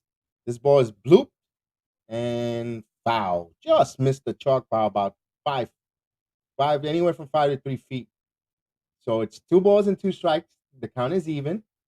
Rougned with a 1-out walk. Yankees up 1-0. Bottom of the 5th inning. 2 balls and 2 strikes to the catcher, number 9 hitter, Gary Sanchez. Sanchez is prone to strike out, so I will hold Odor and want to bring LeMahieu, unless if you want to start the inning with LeMahieu over. And here comes Sanchez. Here's the 2-2 pitch. This ball is up in the air, looped. It's going to drop in for a base hit. Odor is rounding second, heading to third. He shall make it safe. So Sanchez is on with a single. Odor moves over to third. So you got first and third with 1 out, with DJ LeMahieu coming up. So this is what Sanchez needs to do. If I'm just speculating. Sometimes your pride or your ego, you're gonna they dropped me to bat ninth when you're usually batting third, fourth, or so forth. So you want to make a statement. You gotta come up and have a hot September, no matter where they put you in the lineup. And if Sanchez is hopefully it's a good start for Sanchez September to make some noise and get hot. And let's start it with a bloop single. I'll take that and keep like I said, keep the assembly line moving to the next batter. And here comes DJ LeMahieu with runner on first and third with 1 out, an opportunity to manufacture a run here and increase this 1-0 lead and make it a 2-0 lead. So here's DJ LeMahieu, 0 for 2, ground out and a fly out. A conference call on the bullpen.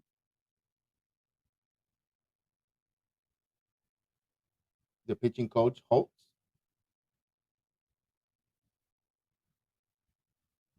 Means has pitched a really good game. It's just the Yankees is just a good hitting team, and eventually they'll grind good at bats here. And they're not hitting the cover. Even that home run from Stanton wasn't a Stantonian blast. It just kept going.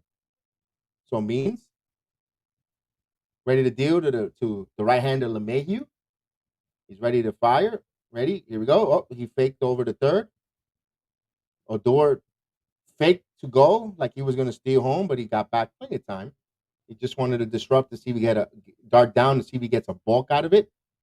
But he knew what he was doing there. Just gotta be careful. You don't want to make that second out on a base path doing something foolish. And here's LeMahieu, ready to see the first pitch from. And LeMahieu lines the ball to right field. This ball is going back to the warning track. He makes the catch. This should get a run in. And an RBI fly out, sacrifice fly.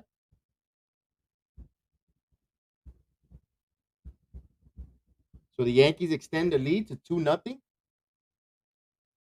Very good. Good. This is the importance of a little bit of having speed on the base paths. And I'll break that down when the inning is over. Once the inning is over, I'll bring this point back of having speed on the base paths and the reason why the Yankees be unable to get their second run of the game. So here comes Gallo. Gallo's 0 for 1 with a walk. LeMahieu gets an RBI. He gets the job done. Here's the 87th pitch of the game for Means. And here it comes. Just missed. 1 ball, no strike. So Gallo struck out and walked. 200 hitter. Is at the Mendoza, close to the Mendoza line. At it, 30 home runs. The lefty, the acquisition from the Texas Rangers. Bullpen action for swing and a miss. 1 ball, 1 strike for the Orioles.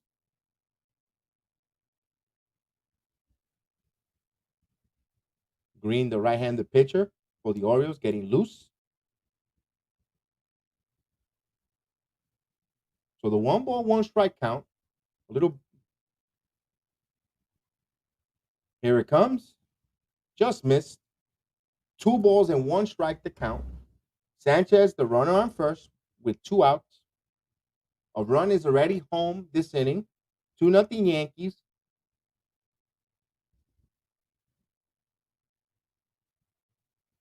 The left-handed batter, left-handed pitcher. And here it comes. Swing and a miss. Nice breaking ball. Curveball outside. 2 balls and 2 strikes. So the count is all even at 2-2. You have 2 outs. Bottom of the 5th inning. 2-0 Yankees. I appreciate the like. Thank you so much for the like there, Cousin Vargas. 2 balls and 2 strikes. Here it comes. Just missed. The count is full, 3-2. So that should release Sanchez from running, get a running start. Judge is the on-deck hitter.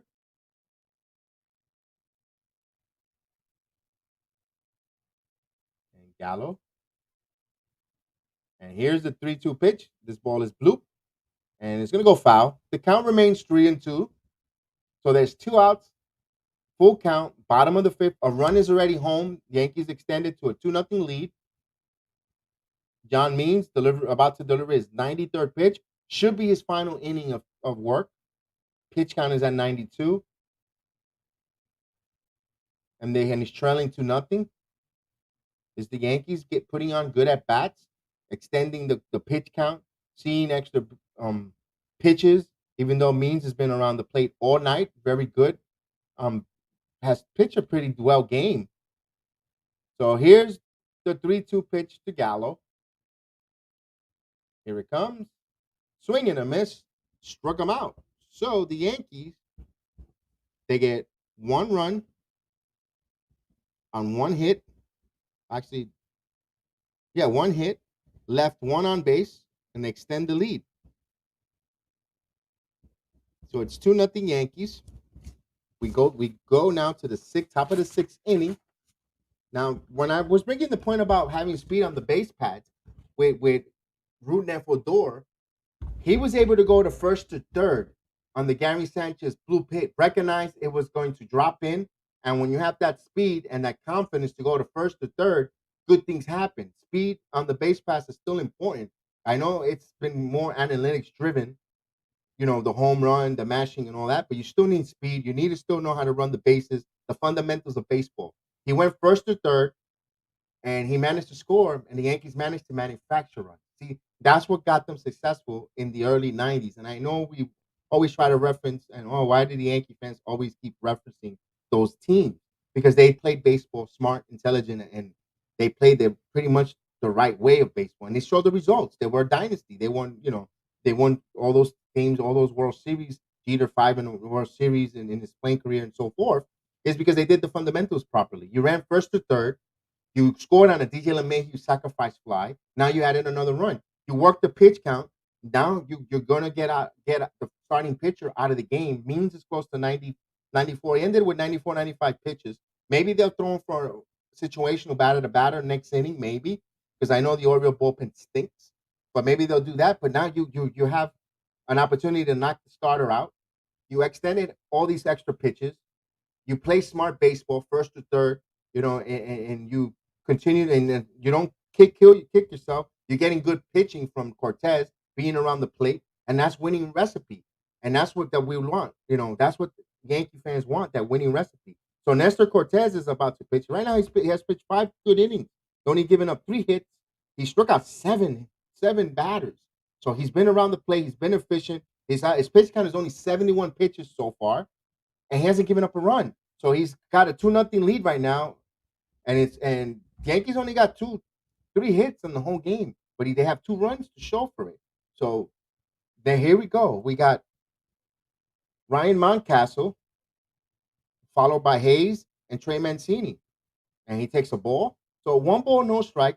Mountcastle is 0 for 2. He flied out and struck out. The lefty Cortes, ready to deal. He fires. He just missed. 2 balls and no strike. Just missed on the bottom part of the plate. So it's a 2-0 count to a dangerous right-handed hitter. And here comes the 2-0 pitch. Just missed again. 3-0. I mean, they're balls, guys, but just missed hitting that spot.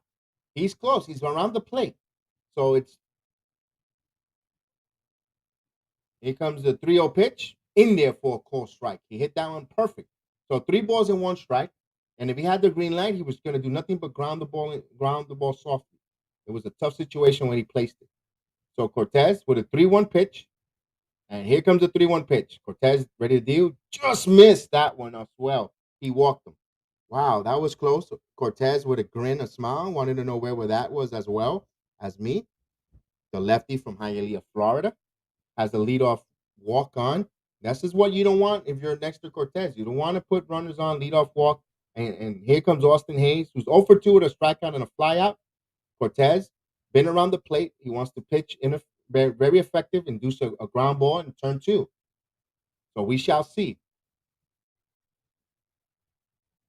Hayes, the right-handed batter. Here comes the pitch. In there for a call strike. We're starting to get a little bullpen action. Jonathan Loizaga starting to do his warm-up, soft tosses.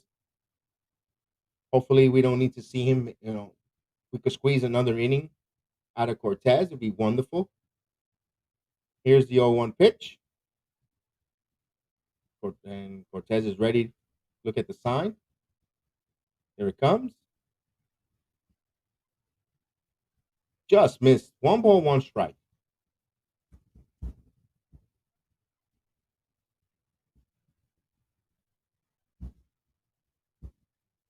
The 1-1 count. Here it comes. Just missed. 2 balls and a strike.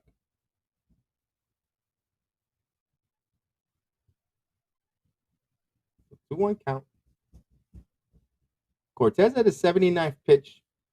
You got the leadoff walk.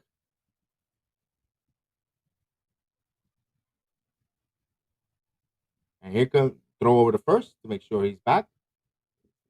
Not going anywhere. Moncastle, not a fleet of foot. So just keeping him honest. 2 balls and 1 strike to Hayes, who's 0 for 2. Struck out and a pop-up to the right fielder. And throw over again. And the Yankees should have a complement of their bullpen. Everyone's well rested. So if they want to go with their high leverage relievers, they can protect a 2-0 lead. Cortes, the lefty, ready to deal, looking in. Here comes the 2-1 pitch. Swing and a miss. Evens the count at 2 balls and 2 strikes. He threw a slider. Up and away. Totally missed on that. The lefty Cortes. Trey Mancini, the on deck batter. So you want to get Moncastle here. Or Hayes, excuse me. Here's a 2-2 pitch. Here it comes. Ground ball. They get it. The ground ball that in prior to Gleyber. On throw in time. Double play. Beautiful turn double play there. A 4-6-3. So quickly 2 outs. And here comes Trey Mancini. You want to face the Trey Mancini with no one on. Gleyber with a bullet. Wow. I'm watching the replay. LeMahieu to Gleyber. He made sure he stepped. And he fired a cannon over there. Had him plenty of time. Beautiful play by Torres. He made sure he put an extra mustard on that one. Play that little angry there. That's nice. Nice to see that. So here's 2 outs. Here's Trey Mancini. He takes a ball, just missed there too in a borderline call. Mancini is 1 for 2 with a single in the 2nd inning. He's sitting at 20 home runs. Got some power there for the Orioles. And here's the pitch in there for a call strike. Beautiful slider. Hit the outside corner. Evens the count at 1 ball, 1 strike. Yankees up 2-0. Top of the 6th inning. Cortes. This ball is hit hard. This ball is gone. This ball is far and is out of here. So Mancini, thought he was a dangerous hitter, sitting at 20 home runs. Has just hit in a solo shot. Cut the deficit in half, 2-1. It was a monster shot there by Mancini. He gave that a monster ride. His 21st of the season. He hung a breaking ball up high, and he went back-to-back breaking ball up high, and a good hitter like Mancini, he crushed it. So the Orioles are on the board. Here comes Boone. Looks like the night is over for Cortes. Let's take a look at that pitch. Yeah, it was up high, breaking ball high, and he just crushed it. He pulled it. And 2nd deck job in Yankee Stadium. Rarely hits the 2nd deck facade. Cortes, he was grinning like he got a good pitch. So they pulled Cortes, who gave us a good outing. The Yankees have a full line of relievers. I would have let him finish the inning. Finish the inning, bring in Loizica in the seventh, clean inning, but protecting a 1-run lead. But they are in it. You still got the number 5, 6 hitters, so they could hit home runs. They're maybe afraid that the breaking ball was so they see something they might be hanging at the breaking ball. But maybe that's why they went for it. But I mean, his pitch count was pretty decent. But I guess they want to take him out on a winning note, ahead 2-1, and chance to get the victory if the Yankees hold on and close it out. So I guess that's the trade of thought there. Me personally, as a manager, I would have left him finish the whole inning. Finish the inning strong. Give me 6 full strong innings, and he went 5 and a third, 4 hits, 1 run. Close to, let me see how many strikeouts. 7 strikeouts, if I'm not mistaken. Very good outing by Nestor Cortes. Putting his name in the hat that I should be an opportunity to be a pitcher in the postseason, and maybe he'll put his name in the hat there for the Yankees, making a case there. But we still got plenty of games to pitch, plenty of algebra to give us. So we got under 30 games, close to 27, 28 games left for the season, and he's going to have at least 3 to 4 more starts to continue to make a resume for the postseason. And which game, maybe game, if you pitch call game 1, would you go Tyone maybe game 2, and then Cortez game 1 of the American League Division if the Yankees win that wild card game? You go with Cortez game 2, or you want to move him to game 3, whatever. If you use Cortez, I mean Kluber, it all depends on the Yankees what they collaborate and their brain trust comes up with Cortez. But if he puts his name on the hat, he's going to be there even if he doesn't start as a middle reliever, the first one out of the bullpen. If things go, a little haywire, or if want to get length, if you don't get enough length from your starter in a playoff game, you could bring a Cortez. You're not going to get. It's nothing. You're not going to get nothing. You're going to get a good outing. So here's Loizica coming in. Well, a little bit early for me personally for Loizica, but hey, it is what it is. And here it comes, the pitch. Just missed. It hit the strike box, but umpire thought it was too high. 1 ball, no strikes. So a run is in for the Orioles. Cut the deficit in half to 2-1 on a home run by Trey Mancini, his 21st of the season. Loizica, the pride of Nicaragua. Here it comes. In there for a strike. 99-mile-per-hour low. 1 ball, 1 strike.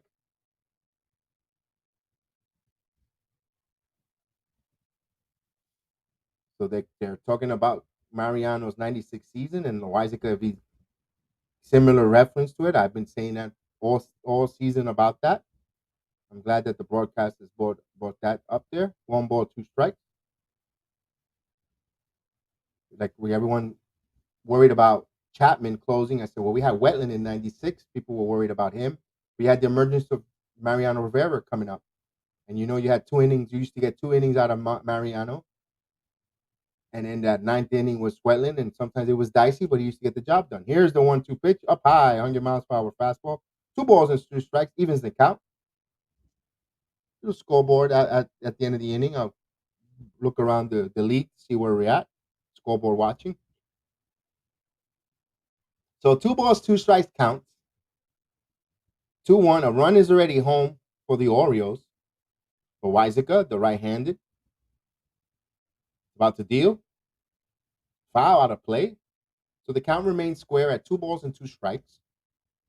2 outs. Top of the 6th inning. A run is in, so it's 2-1 Yankees.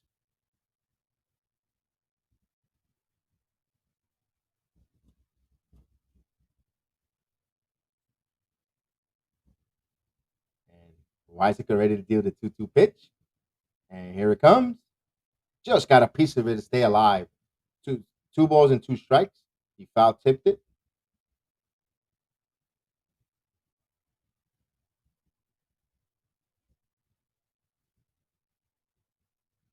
So the crowd in Yankee Stadium starting to get on their feet, wanting a strikeout here. It's the end of the inning. The applause, the famous Yankee Stadium applause for 2 strikes. And here it comes, the 2-2 pitch. Oh, just missed. Wow, nasty pitch. Just missed. to Uranus, Raymond Uranus. Just missed. It was outside just by a foot. Lawrence, salute my main man. I'm glad you're here, man. Salute, man. Salute. My guy from the Love of the Game podcast. The ones I've been plugging. That's one of the main content creator that I've been telling you earlier. Please check them out. Hit that notification and like button. They're a friend of the program, always supporting, always here.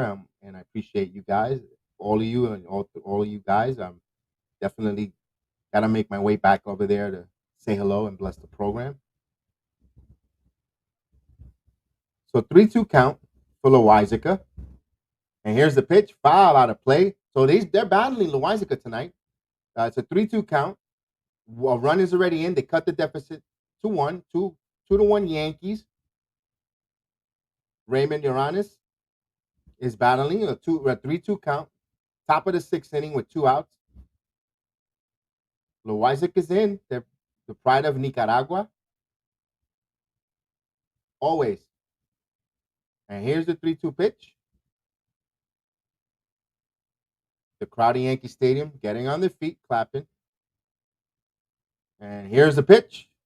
This ball popped up. Would it stay out of the play in the ballpark?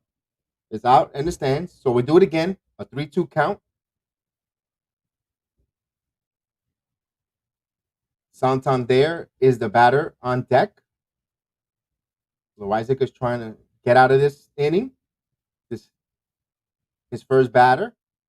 Got a lot of pitches in so far. They've been challenging and putting and fouling a lot of balls off on Loizaga. This is 10th pitch already. And here's the pitch. In there for a call strike. Strike 3.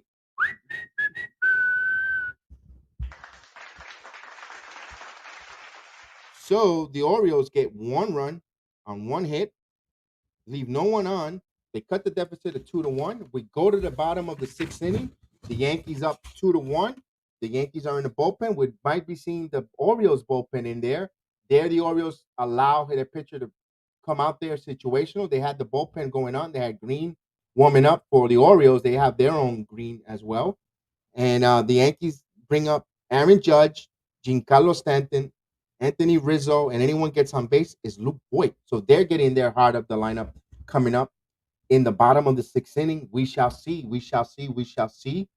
With the runs, I'm going to have a quick drink of water or beverage while I'll give you a little bit of a promo here, and then we'll get back at it. Let's see. Let's go with.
And we're back. Thank you to all my friends there.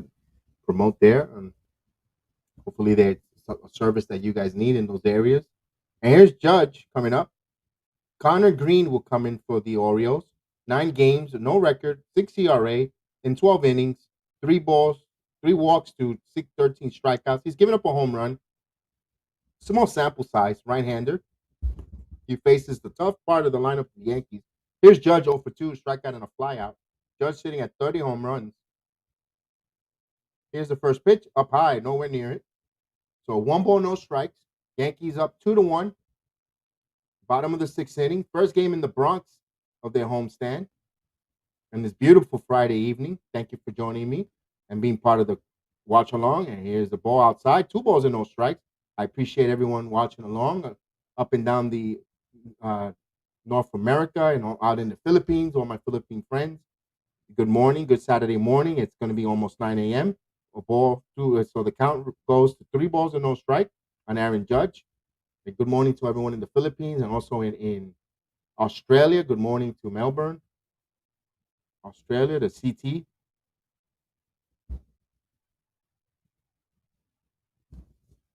So a 3-0 count. And here it comes, the 3-0 pitch. In there for a call strike, 97-mile-per-hour gas right down the middle. So the count is 3 balls and 1 strike. Judge is the leadoff hitter of the inning. As you see pictures of the families Friday night with the family out there at the Yankee Stadium. Here's the 3-1 pitch. This ball is lined for a base hit. Judge starts it off with a hit. There he turned it into 2. He's going to go for 2. And here's the play. He is safe with a nice swimming slide. He moved the hand out, and he is safe in there with a double. Nice slide. I know people criticize the head first slide. That is such a dangerous move, a dangerous play. But in this case, it worked for the Yankees. He went head first. He pulled the left hand back. Well, that's when he went for the tag. But he got he pulled the right hand back and got the left hand just in time, and he's safe. Even if they want to review it, they might review it, folks. They review everything, and especially so close and late in this game, you want to make sure you get the right call and make sure you cover all the angles on that, because this is a leadoff double, and they're not going to review it. They're going to stay with it. So here's Stanton with a runner on second. Giancarlo homered last time up. The righty pitcher, the right Green to the righty Stanton. Here comes a fastball right down the middle for a call strike. Ooh, you're playing with fire there if you're going to throw that to Stanton. So Judge saw a double, and he put the afterburners on, and a good, smart slide there. I think if he slid feet first, he would have been called out. He would have been tagged out. So here's when the instance, the right hand. Here's the pitch. Down low. So 1 ball, 1 strike. So this is when the head first slide came into a good situation. I know there's been a lot of controversy with the head first slide, injury-wise, and so forth. So 1 ball, 1 strike count to Giancarlo Stanton. Judge, the leadoff double, is on second. Here's the pitch. Chop foul out of play. So 1 ball, 2 strikes on Giancarlo. Now, the home run that he hit last time up, I said it kept going and going and going. It traveled 105 feet. It actually went 424 feet.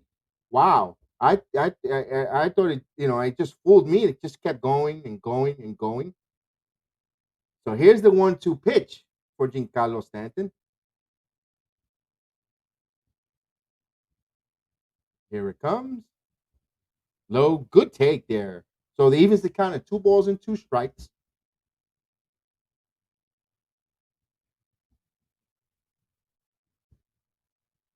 So if the count is even 2-2, Judge, the runner on second, with a leadoff double. Anthony Rizzo's the on-deck batter. And the right-handed Green looks. He ready to deal inside. So the count runs even a full. So a full count. The leadoff batter is on with a double, which is Judge.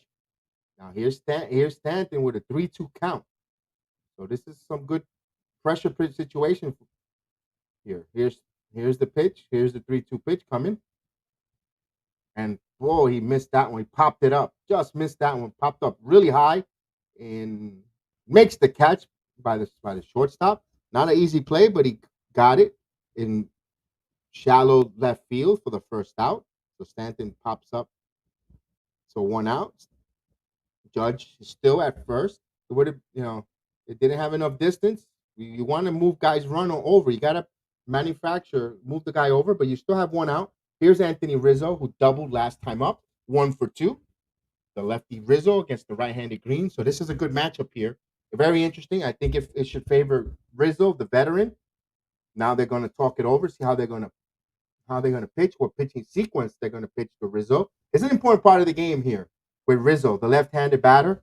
You want to keep it at a one-run lead. You don't want the Yankees to get comfortable to start something here. And if Rizzo walks, he could walk here, and you got Voit coming after that. So you keep moving the chains. You keep moving the assembly lines. Like I said, next man up, next man up. You keep, and that's a sign of a winning good baseball team.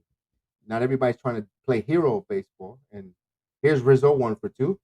You have a chance to get an RBI here. Here's the ball in the dirt. And there for a ball. 1-0 the count. So the lefty Rizzo. The acquisition from Chicago. It's a breaking ball 1-0. And this is where the balance in the lineup is. It makes a big difference. Right-handed, left-handed. You can't bring in a certain reliever. You bring in a right-handed reliever with right-handed batters, it neutralizes. So you got balance in the lineup now. And here's the pitch. Out there for 2 balls and no strikes. So this is where it's important to have that balance. That's why if you watch our program, our program with Hector, we were talking about Cashman, bring some lefties before the trades. We were complaining about 2 primarily right-handed, and now when he bought some good left-handed hitters, you see the difference in the balance in the lineup. So here's the 2-0 pitch. And here it comes. 3-0. 3 balls and no strikes. So Green has been flirting with that 3-ball walking. He did that with Stanton. Stanton just missed the pitch, popped it up. Just missed it. He knew it. So a 3-0 count to Anthony Rizzo. Luke Voit is on deck. You got Judge on second with a leadoff double, but there's 1 out, and Rizzo has a 3-0 count. Do you give him a green light? No, you hold him up there. Voit has been hot. Keep the chains moving. Keep the assembly line moving. So 3 balls and 1 strike count on Anthony Rizzo. Crowd is starting to come more alive in Yankee Stadium. 3-1 count, waiting to explode for a big hit here. Time is called. We'll reset on a 3 balls and 1 strike with 1 out. Bottom of the 6th inning, Yankees up 2-1 on the Baltimore Orioles. Game that was moving along really swiftly. Thinking a little bit of a delayed, but hey, it's just the important part of the game. 3-1. Here it comes. He swung at it 3-1. He popped up. Will it stay in the park or would it be caught? And he dropped it. He had a chance to catch that foul pop up. And I think the dugout distracted him. He dropped the pop up. So it's a foul, no harm, no foul, but it literally is just a foul ball, and it's an error. It's going to be an error because it wasn't play. It hit him right on. He thought it was going to go on the railing, but it came back and hit him right on his wrist. So that should be an E5. He had plenty of time to get out of it, to get him in the heel of the glove. Wow. He tried basket catching and just didn't. Wow. So it gives Rizzo another life. 3-2. He should have been retired on that pop-up. So a 3-2 count. So it's an E5. You do record it as an error. And here's the pitch. He's hold up. He walks him. So Anthony Rizzo walks on a gifted walk there. So you got first and second with 1 out. And here comes Luke Voit there. So that was a big letdown for the pitcher if you're defensively. Green wasn't upset. He had some words to say to his catcher. I don't know what was the deal. Here comes the pitching coach to settle him down. He saw something there. Give me a minute.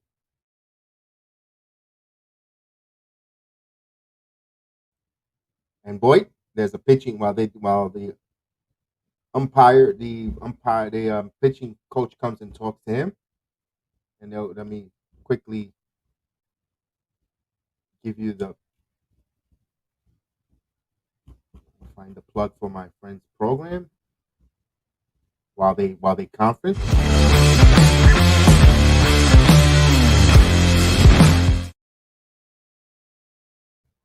Now bullpen action. Scott in the bullpen warming up. Here's Luke Voit. Voit is 0-for-2 with a strikeout and a ground out. He's got runners on first and second. Yankees susceptible to hit a lot of double plays, but they need to get something here going. They only have a 1-run lead. Voit swings and a miss on a terrible pitch outside. 0-1. Nowhere near there. That was ball. You know, he's been throwing a little wild. Get on top of the count. There is a shift on. You got everyone on the right side. The between first and second is a big hole there. Boy, swings and a miss, 0-2. He swung at another ball, so he should be up in the count. 2 balls and no strike, but he's down 0-2. So he swings and a miss on another ball there. See, boy, this is the kind of mistakes. Do not revert back to your old undisciplined ways. You want to stay in that lineup. We want to keep you there. Now here's a pitch right there. Call strike 3. You gave the umpire an opportunity to call you out there. You swung at balls and the borderline pitch, the umpire called it. So not a good at bat for Luke Voigt, in my opinion. He struck out looking a ball that just hit the top of the upper part of the strike zone. It could have been called a ball, but Voigt forced the umpire to call that, in my opinion, with his undisciplined swings and a miss in those 2 first pitches that he got. So it just hit the corner. It's a strike. So he's out. So now 2 outs. So this young man could get out of damage. Here's Gleyber Torres. And in for a strike, back from the injured reserve list. Now here's a statement that Torres could make as well. Don't forget me. You guys fell in love with the pride of Morris Park, but I'm still here. I'm still Gleyber Torres. I still have talent. So he could make a statement here. A big 2-out hit could really make a statement here. And here's Torres. This ball is hit up in the air. This ball is going deep. And it's going to stay in the ballpark, though. Makes the catch. So Torres gave it another ride. He did that last time at bat. He flied it deep to center field. So the Yankees get no runs, but he get a hit, a walk, an error by the Orioles. So it's 2-1. We go to the 7th inning. Luke Voigt totally had a terrible at bat, and I think it derailed the inning there a little bit. You know, he swung at 2 straight balls. Then he took that borderline pitch, which was a strike, and three pitches completely out there. It changed the momentum of the pitcher. He received confidence to go out there, and it changed and squandered an opportunity for the Yankees to do some damage and really make some noise here in that 7th inning, but in that 6th inning. But now we go to the 7th inning.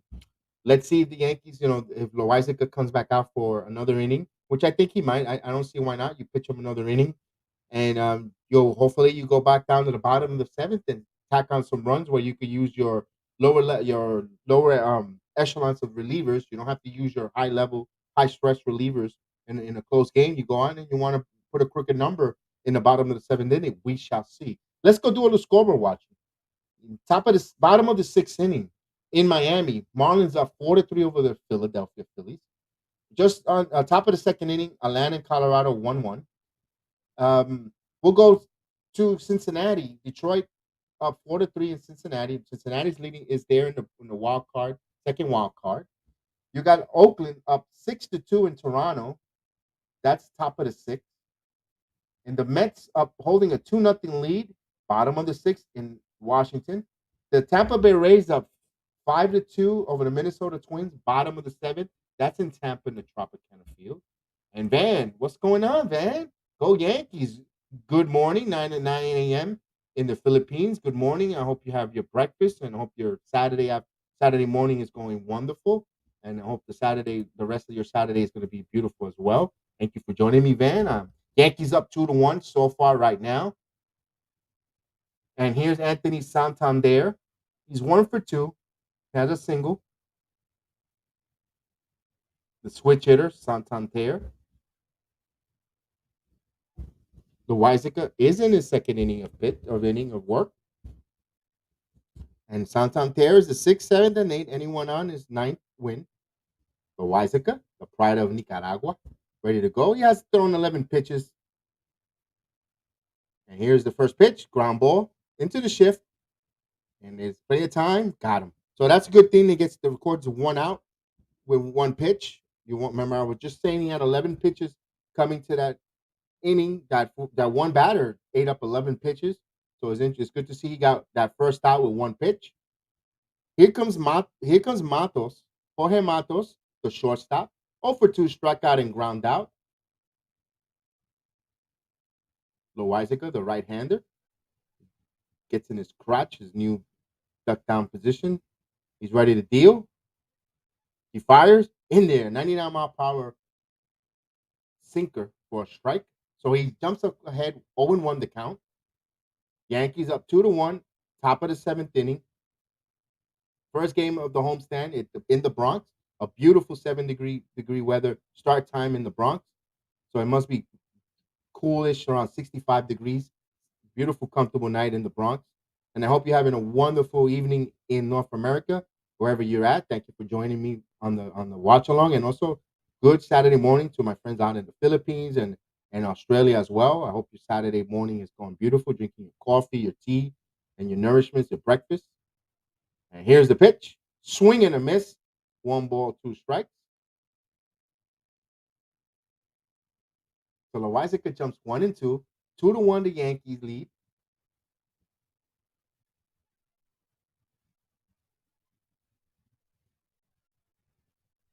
And here comes the 1-2 pitch. In the dirt, it evens the count at 2 balls and 2 strikes. He threw a curveball down low. See if the young hitter swings it, but he got good eye discipline there. Double barrel ball action in the Orioles. You got Lopez and Scott warming up for the Orioles. Look like we're getting a new pitcher. And at bottom of the 7th inning. And Chester's calling a home run for Judge. So Chester, we got our first prediction at Chester. Chester Clummer. He's calling a home run for Aaron Judge, a foul ball. The count remains at 2 balls and 2 strikes. We'll put that up there. We'll put that up there when the Yankees come around. They got the 7th, 8th, and 9th. 7th, 8th, actually 8th, 9th, and 1 again. And Judge could have a chance to come up in that inning. So 2 balls and 2 strikes to count. First, we got to finish this half inning here.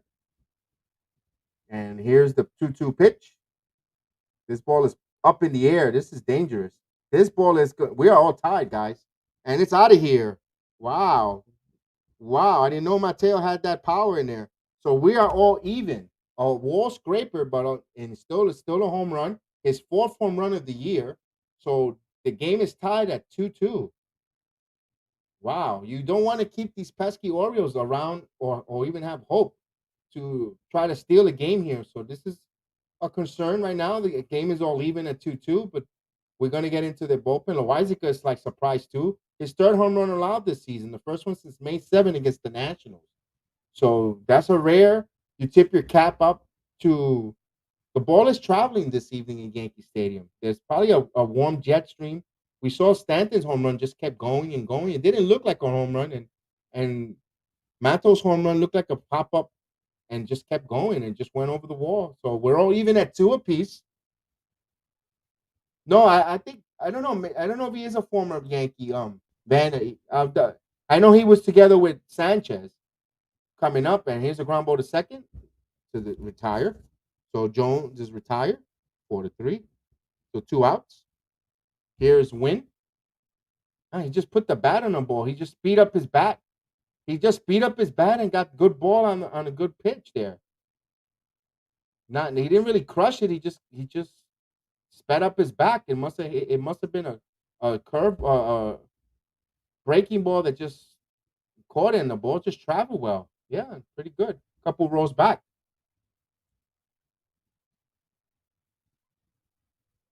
And in this stadium, they go out. They just run out of real estate. And here's the pitch to the catcher, Wynn, in there for a call strike. Wynn is 1-for-2. But Loizaga, when after he gave up that home run, he was upset. He pounded the rosin bag. Hey, just sometimes the hitters just hit it. You know, you gotta give it to the hitter. Good pitch. The hitter just put the right bat on the ball. Here's the pitch. Swung and inside for evens the count at 1 ball, 1 strike. And Austin Wynn is 1-for-2 with a single in the 3rd inning. Light hitting catcher in limited duty with the Orioles. Loizaga is about to deliver his 22nd pitch. Final batter in there for a strike. If he gets out of this inning, will be his final batter. It'll be interesting to see if the game remains tied. Who Aaron Boone trusts if it coming out to the top of the 8th inning, if it's still 2-2 tie. So 1 ball, 2 strikes. Although we want to get some runs, like we got a home run call from Chester, from Judge for the seventh. And here's a pitch out of play. So it still remains at 1 ball, 2 strikes, top of the seventh inning, 2-2, all even, just even right now. A home run by Mateo, the shortstop, is sixth of the year. Actually, the fourth of the year. 1 ball, 2 strikes.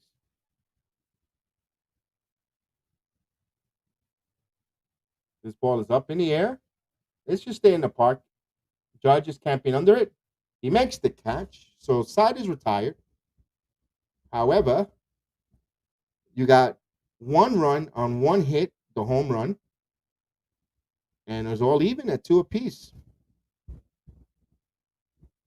On the BX Sports Jedi Network. Hey, hit quickly, and if you're in Facebook, hit the like, hit the thumbs up, like, hit the give us some positive feedback. It all helps the channel. Let the algorithm and the Facebook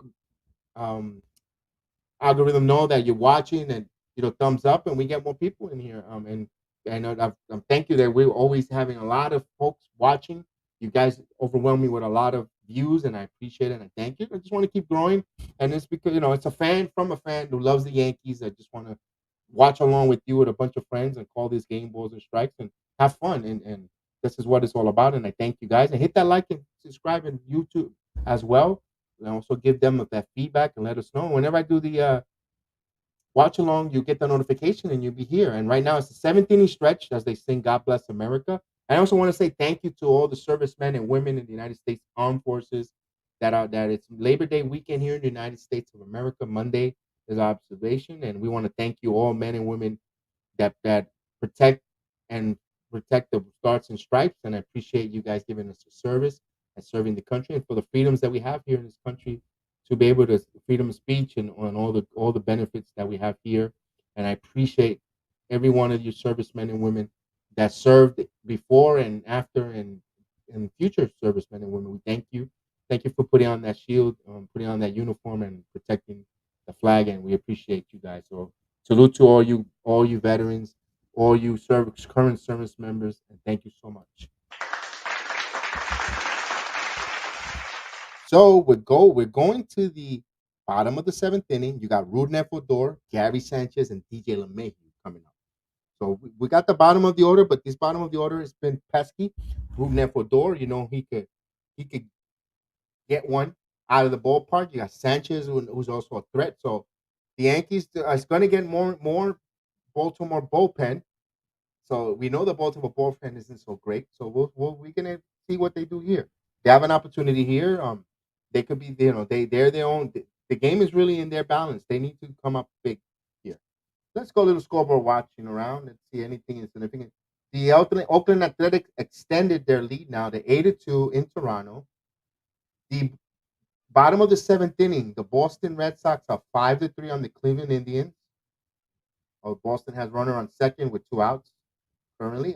Minnesota has put another one on the board, so they're still trailing Tampa 5-3. Top of the 8th inning, excuse me. Runner on second with 2 outs. So they have tying run to the plate there in Tampa. You got in Miami, the Marlins up 6-3 over the Philadelphia Phillies. St. Louis 8-0 over Milwaukee. Atlanta up 2-1, bottom of the 2nd in Colorado. And the rest is later on this evening. And the Mets currently up 2-0, top of the 7th inning in the nation's capital against the Nationals. The Mets play 5 games now with the Nationals in a row, so it's good to see if they could, pounce on this team and dare I say win those 5. Oh yes, okay. So you're right. So he was part of the Sonny Gay trade, including James Kaprielian and Dustin Fowler. Oh, good insights. Thank you, Van, for that insights there. I will usually look it up, but I'm trying to do a pro the watch along and to look for the stats. Good down. That's why you guys are part. That's why you're good friends. That's why I always count on. Here's George Lopez, not the comedian, but the pitcher, coming in against Rookie, the right-handed, in there for a strike, breaking ball. So the Orioles' third pitcher, Lopez, Rougned Odor is 0 for 1. He walked in the fifth. He scored on a run. He's 0 for 1. The lefty. Right-handed pitcher. And here it comes. Up high. 1 ball, 1 strike. Evens the count at 1 ball, 1 strike. We'll put this here. Put it for Chad Green starts to warm up for the New York Yankees.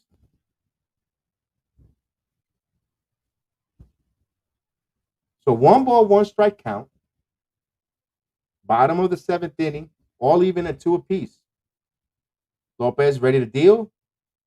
Foul back out of play. Just fouled it right back. So 95-mile-per-hour fastball. 1 ball, 2 strikes count on Rougned Odor. Left-handed Odor.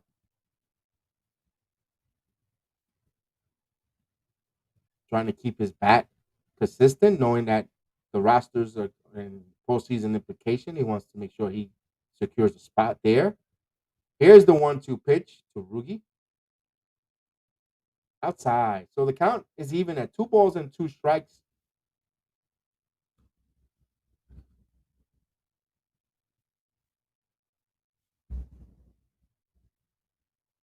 And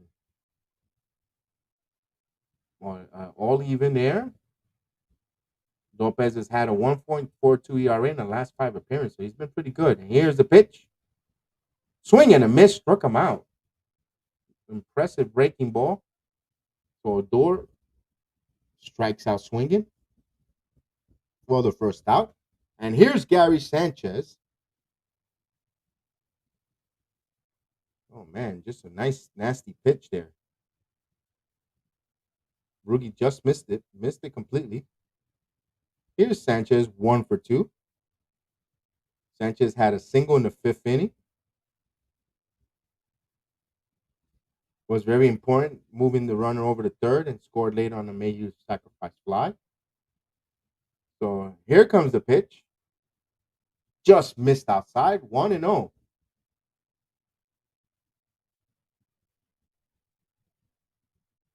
Sanchez batting 9th in the order this evening. Here comes the 1-0 pitch. Ground ball to the third baseman. Slow roller. Has plenty of time. Got him. Sanchez doesn't run too quick. So quickly 2 outs. Here comes DJ LeMahieu. A little bit. Yankees hitters look a little bit off balance there with Lopez, but Lopez has been dealing in his last 6 starts a 1.42 ERA. So maybe he might have found something here, Lopez. Closing down. He had a terrible ERA the first 25 appearances, but lately he's been really on point. Maybe something's clicked, and maybe he's in this groove. Can he be making a name for himself for next year in the Baltimore Orioles bullpen? Here's the first pitch. Call for a strike. 0-1. Hit the top of the inside corner of the strike zone. So 0-1 on DJ, who's 0 for 2 to DJ. And 0 for 2 with a sacrifice RBI in the 5th inning. Here's the 0-2 to DJ. Inside. Just missed. 1 ball, 1 strike. That was a close one there.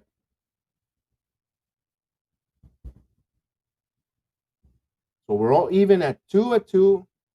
Bottom of the 7th inning. Here's the 1 ball, 1 strike count to DJ LeMahieu from Lopez. Here it comes. Outside. So it's 2 balls and 1 strike on DJ LeMahieu.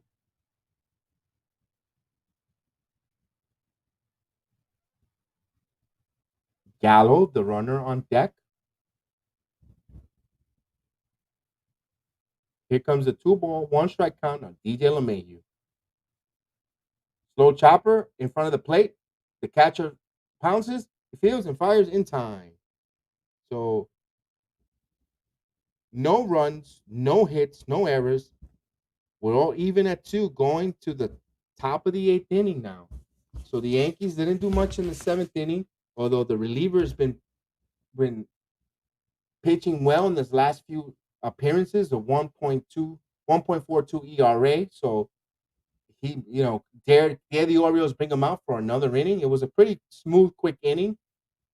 See how the manager wants to play it. If he really wants to win this, and the Orioles will love to play spoiler, especially being embarrassed by the Tampa Bay Rays. They would love to be spoilers to the New York Yankees, not only a rival, and they just there's a sense of pride. Those are professional players there. They would like to play spoilers and really make the Yankees uncomfortable and try to steal their first game of a long road trip back home. So we shall see there. We shall see there. And the Yankees now looks like Chad Green will be coming into the game to pitch.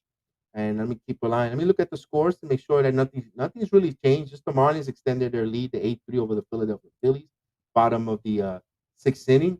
And if it would be wonderful just the Rockies to win that game and the Mets hold off the Nationals and really make that American National League East more bunched up. Me personally, I'm by. I really want to see both the Mets and Yankees next weekend play with contentions of division title up or playoff implications for both teams, and that's going to be like a playoff atmosphere, and that's going to be buzzing. That the chat here, the game, the watch along Friday and Saturday and Sunday, especially the Saturday game, the September 11th game. I'm definitely going to be here on the watch along. I hope you guys follow me there, and during the week too, just keep. That's why the notification and the that's why I need you to hit that notification so you know when I'm on. I always will promote and let you know when I'm on, but I definitely will love you to be here because I think that's going to be special broadcast, and I think we're going to have fun.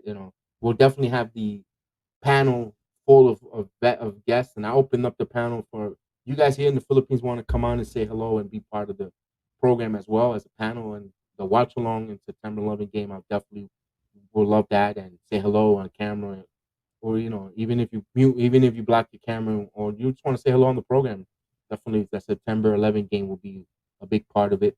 So here's Chad Green, 54 games, a record of 7-6, 3.18 ERA, 68 innings, 13 walks, 78 strikeouts. The one hiccup is the 11 home runs. That's a concern. The right-hander Green, he's going to deal to Mullins, popped up, first pitch over to Gallo. He makes the play. So one pitch, one out. Here comes Mountcastle. Mountcastle. 0 for 2 with a walk.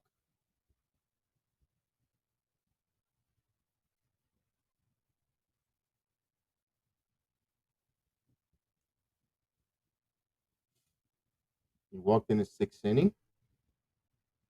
2-2 even. Top of the eighth inning. And here's the pitch. Just missed outside with a ball. 1 ball, no strikes. The right-hander Chad Green.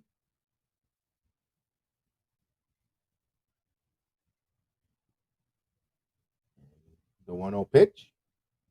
Here it comes. Ow, outside. It evens the count at 1 ball, 1 strike. 2-2 ball game. Top of the eighth inning with 1 out. Yankees first game home, back from the road from a 9-game road trip. Thanks for being along with me here this evening, Friday evening. Ground ball to Gleyber, shatter his bat. Gleyber fired in time. So 2 quick outs. You scoring at home, 6-3 to the shortstop to the first baseman. So quickly 2 outs. Here comes Hayes. Hay is 0 for 3.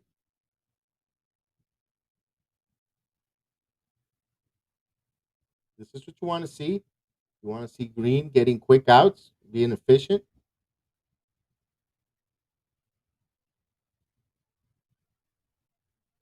And Austin Hayes comes in.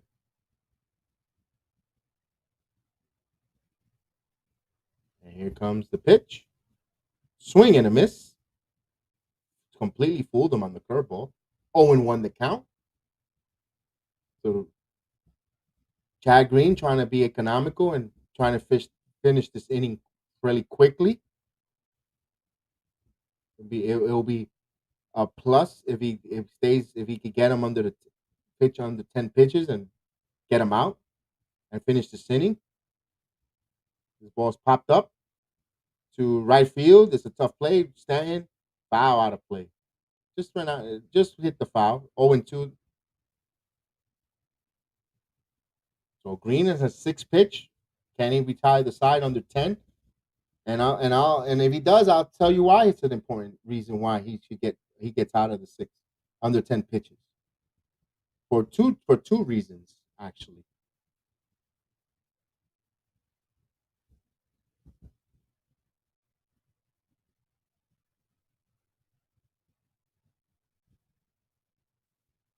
And they're showing the Yankees World Series 96 all the way to 2000. Wade Boggs on the famous horse that sits on the Yankee Stadium.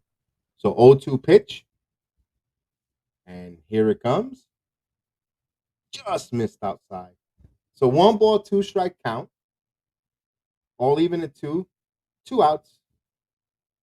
1 ball, 2 strikes. No one on in the top of the 8th inning. Green is about to throw his 8th pitch. Like I said, I would love him to finish under 10 pitches. And I'll explain why. Here's the pitch. Just missed. Oh my God, I was right there. Wow. Green wanted that. It evens the count at 2 balls and 2 strikes. Wow. That was close there. Wow. Four-seamer that just hit the bottom part of the strike zone. Umpire didn't call it. Didn't see it as a strike. Wow. Oof. So here's the 2-2 pitch. Ground ball up the middle, base hit. Wow. So you're not going to get him out at 10 pitches. And he's going to go for 2. He's in there. Whoa. He caught the Yankees napping with a hustle double. So the Yankees played a little nonchalant. A ground ball up the middle, base hit, and Gallo cut it off. And since he's left-handed, he lobbed it in and hustled double. Hustle double there. He hustled it out the box. Austin hustled a head first belly flop slide, and he was in there with plenty of time. You could see that. That's why these games are important. When they're close, you really gotta step on the throats and put the dagger on these teams that are around, because they relish. They're professionals. They relish to be spoilers. They take pride of being a spoiler down in September. These games, because they're out of it, these teams are they love that fact of being a spoiler. Here's the pitch to Trey Mancini, who homered last time up. A solo shot. He's 2 for 3, a single and a homer. He's got an RBI opportunity. So smart move by Austin Hayes to try to get to second with Trey Mancini coming up. So 0-1 count, a really important part of the game here for the Yankees. Green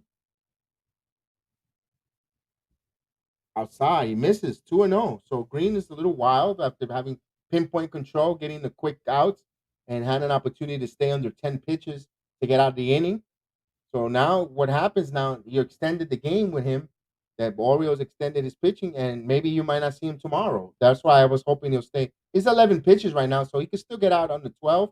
My reason was if he stays with a good pitch count, and you either could save him for tomorrow if they score a run in the bottom of the 8th inning, you go to Chapman, and then you have that reliever to come back tomorrow another inning. But if he pitches, the longer he extends, the less you aren't going to see him. Or you could also come back and pitch another inning, because he was economical if you really wanted to get this game, if it's still tied at 2-2. So here's the pitch. Oh, just missed. 3-0. So Green is missing. Maybe they're pitching around Mancini and want to go after Raymond Uranes. They are. They're going to walk him. They just go ahead and just put him on. So the inedible. Why waste an extra pitch? Just put him on. I'll take a quick drink before we bring Raymond Uranes up.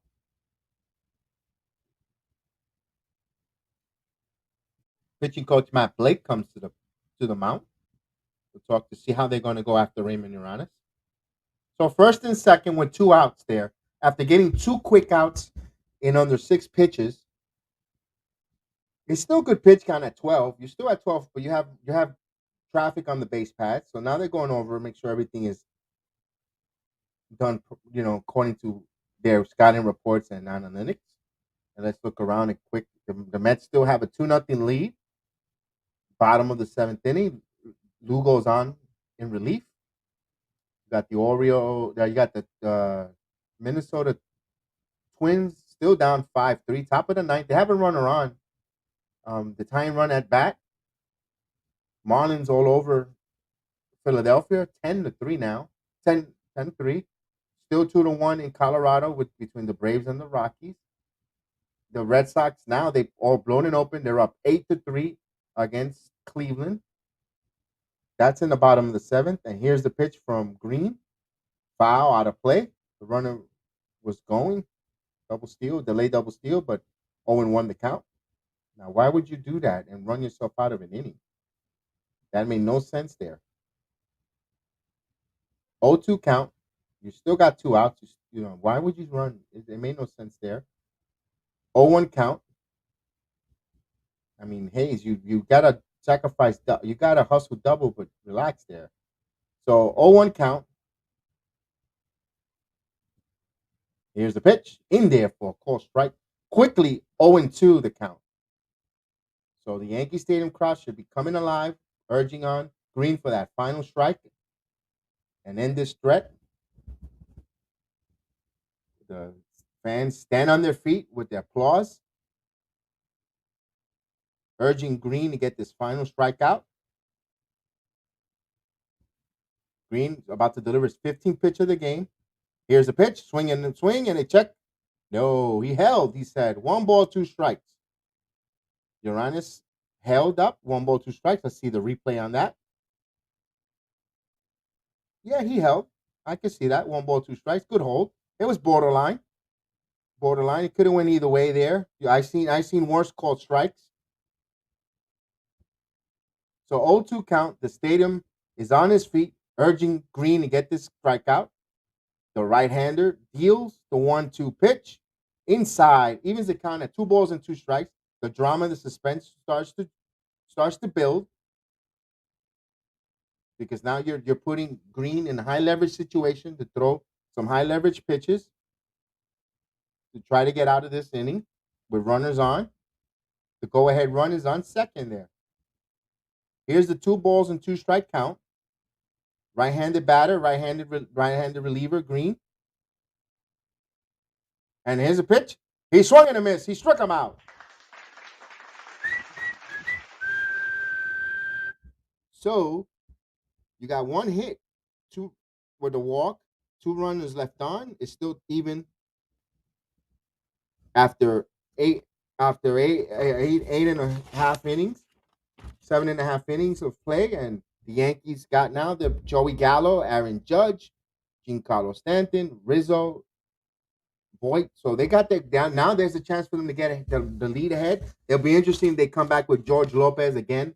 Not the comedian, but the pitcher for a second inning of relief. Because boy, he looked pretty good out there, and he's been pitching well lately. So it'd be interesting if the manager sticks with him for at least batter-to-batter situation. He did have a low pitch count, so let's see how the Orioles play this. How the manager, second guessing managing is about to start. This is the type of things to see if you're also growing and evolving as a manager with these type of decisions. It would he bring him out for another inning and pitch and have another bullpen arm ready just in case, or he knows his team if his relievers are better off coming in with a clean inning or if they're able to come in situational. But you got to bring the right reliever in because remember it's a 3 batter minimum. So those are all the things that within the game that the manager has to think about. And being a manager, this is what separates you, and this is what's going to show the organization if you're the manager going forward to grow, making these kind of decisions, knowing that there's a lot of risk, but if you manage and you're able to manage correctly and do the right calls, even despite having a losing record, this is how you stay as a manager and stick around for when the team turns the corner and starts winning. So it'll be interesting to see how this is gonna perspire. How is it gonna show? How is it gonna come up now? Coming up, especially this bottom of the 8th inning, and the Yankees will, in a perfect world, will love to tack on some runs here and just hand the ball over to Chapman and call it a night. The game is under 2 hours and 35 minutes. Pretty good, manageable. It got slowed down a little bit after the 6th inning with the run score, but it's going. Well, we have an opportunity to finish this game maybe under 3 hours, maybe or a little bit over 3 hours and 20 minutes if everything in a perfect world, but we shall see. We shall see. Yankees Orioles. I wouldn't, it wouldn't surprise me if it goes a little longer than normal, but we shall see. So we go to the bottom of the eighth inning, all even. Like I said, we got Joey Gallo, Aaron Judge, Giancarlo Stanton, Anthony Rizzo, and then Luke Voit. So yes, they did go to the bullpen. Tyler Wells, 2-1 record, a 3.54 ERA, 48 innings, 10 walks to 59 strikeouts. He's given up 8 home runs. So the Yankees have some chance to get some bat on ball. Boom is talking to Green if he's able to go a second inning if the game is tied. And here's the pitch. In there for a call strike. So we're on the way. Bottom of the eighth inning, 0-1 count. Rizzo's 0 for 2 with a walk in the first inning. He's still batting 200, 30 home runs, sitting at 30 home runs with 66 RBIs. He has power into the short portion. And here comes the pitch up high. Even the counts of 1 ball, 1 strike. Let's put this up there for Chester. Chester called a home run for Aaron Judge, his next at bat. So we got the first prediction of the night that came in a little earlier. And now it's going to come to fruition to see if it comes through. Chapman warming up in the bullpen. Here's the 1-1 pitch. Checks the swing. Did he go? No. So it's 2 balls and 1 strike to the left-handed Gallo. And the Yankees want to bring in Chapman in a safe situation. They don't want to bring him in a tie. Normally you. And here's the pitch. Down low. So 3 balls and a strike. So remember, Gallo is hits either home run or he walks. He has a good eye in an oxymoron, but he strikes out a lot. So it's like, okay, that's a catch-22 there. 3 balls and 1 strike.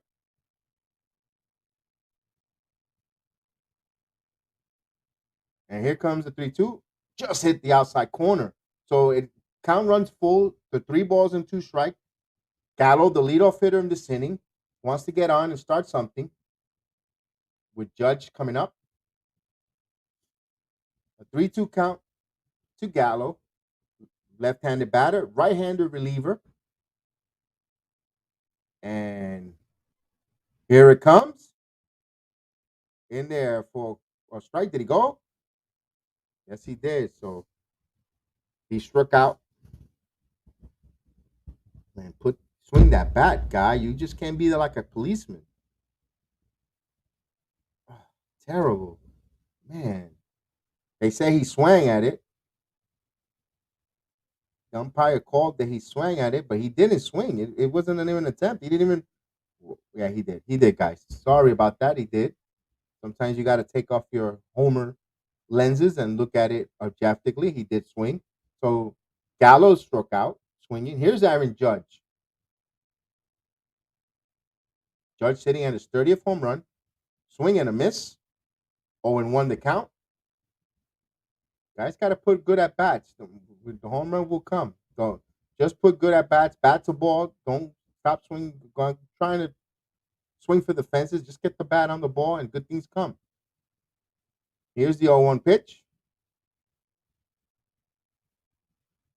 Right down Broadway. 0-2. So 0-2 count to Judge.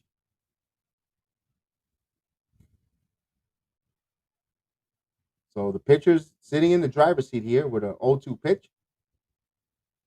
Here it comes. Foul. Out of play right back. Got a piece of it. 0-2 the count to Judge, who's 1 for 3. Having a really good season at around 300 with 30 home runs. Putting his name in that conversation of American League MVP, you ask me. Everybody likes the darling Shohei Ohtani, but his team is not even close to 500. Yankees are in a pennant, in a wild card chase and could win over 90 games. And here's the 0-2 pitch. Just missed outside. 1 ball, 2 strike count. So 1 out, bottom of the 8th inning, all even at 2-2. Orioles just tied the game up with a Matos home run over Loaizica. So 1 ball, 2 strike count. And here's the pitch, down low. Evens the count, 2 balls and 2 strikes with 1 out. Bottom of the 8th inning here. Beautiful night, Friday evening in New York. Here's the 2-2 pitch. Judge grounds it short. He bobbles it, and he's safe on an error there. Ooh, this is something you cannot give Yankees extra outs. Can the Yankees capitalize? So that should be an E6 on the shortstop. It handcuffed him. He tried to scoop it up, bobbled it. Yeah, he butchered that one. That was a salute. It's good. 11 o'clock Saturday afternoon there. You are in Melbourne, right, CT? Salute to you there. I appreciate you coming by. Good Saturday early morning or brunch time. Here comes Giancarlo Stanton. And there it goes. The ball is up in the air. And it should stay in the park and lined. He hit it hard, but right to the center fielder. He gave it a ride. Yeah, 11:45. Yeah, brunch time, lunchtime. So it's lunchtime pretty soon in Australia. I appreciate to CT. Here's Anthony Rizzo. Go Yankees. Yes, indeed. Rizzo, 1 for 2 with a double and a walk.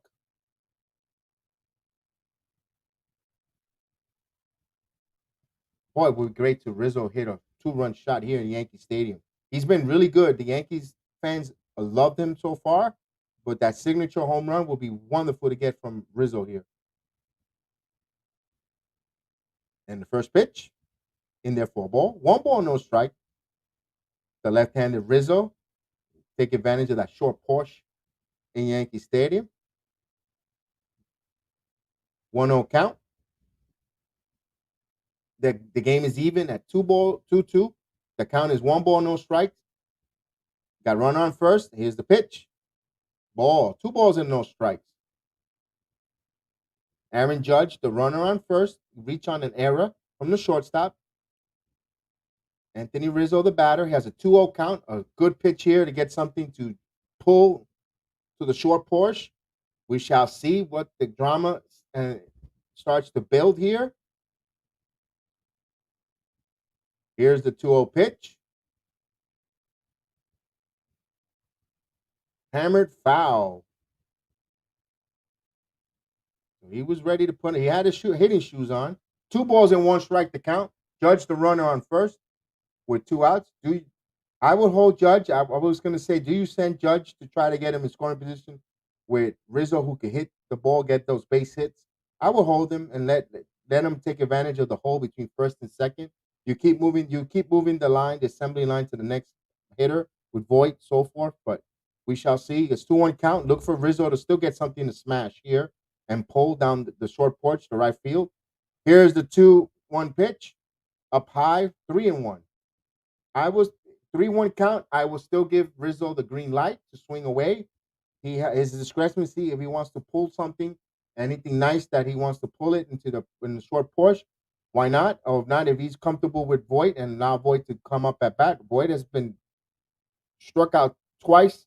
He looked full last time up, but that's what the team. That's no iron team here. So it's a 3-1 count. And here's the pitch. This ball is popped up on. Ooh, just pulled it foul. That was the pitch for him to hit to make some noise. Pulled it on just foul on the outside. Man, he got into that one. Rizzo saw it. His eyes opened up and he just yanked it. That would have been the signature moment that I was calling for. He missed it too. He just screamed out that he just missed it. So it's a 3-2 count for Rizzo. Oh man, that signature moment was right there. The 3-2 count popped up. Is it going to stay in play or is it going to go out of play? It went out of play. So we'll do it again. I thought it was going to be a foul ball behind home plate, but it will do it again. 3 balls and 2 strikes to count. So that should release Aaron Judge from running from first. He should be going. So anything the gap might be an opportunity. Will Phil Nevin send Aaron Judge, if anything, in the gap between right field and center field or vice versa. Rizzo has hit the ball that way as well to those gap alleys. So it should be interesting if they'll send them. It's the bottom of the 8th inning. You're going to have to take a chance. So it's a 3-2 count with Judge. Judge at the runner, excuse me. they stepped off. Rizzo trying to look for another signature moment with the New York Yankees to keep indulging himself to the fans. Right now, the fans love Rizzo, what he's bringing, that intangible. Now, can he continue to have that and continue to darling the New York Yankee fans? Here's the 3-2 pitch. Swing and a miss. He struck him out. So, how no runs, no hits, one error. They leave one, still all even.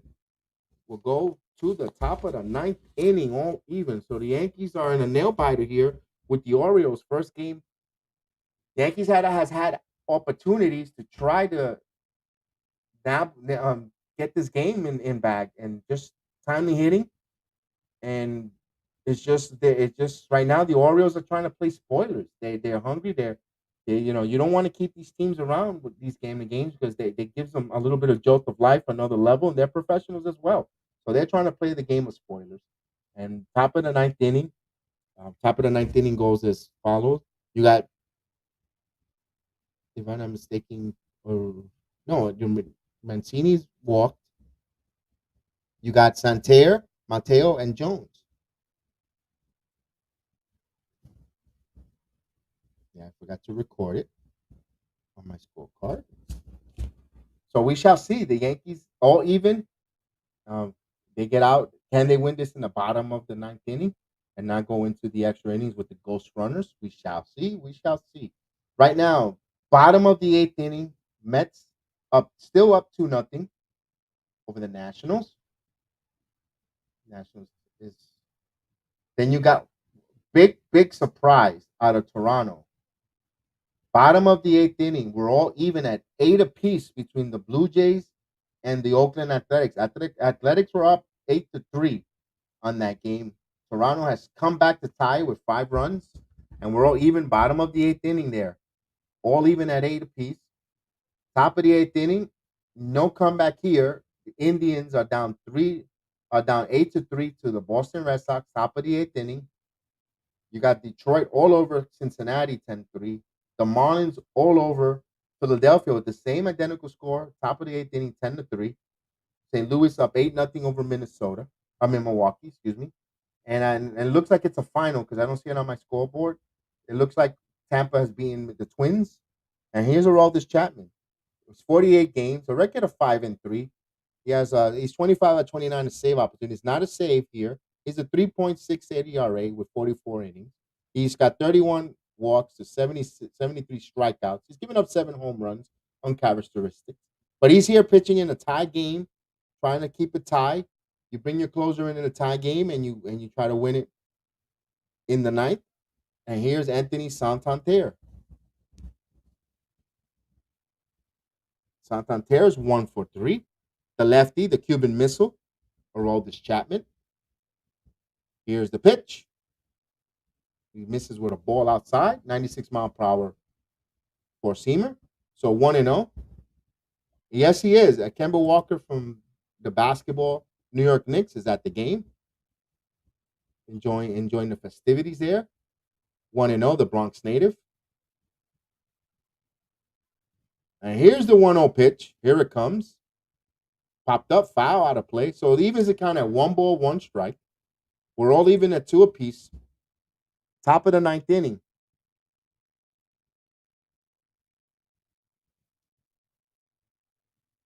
Aroldis Chapman.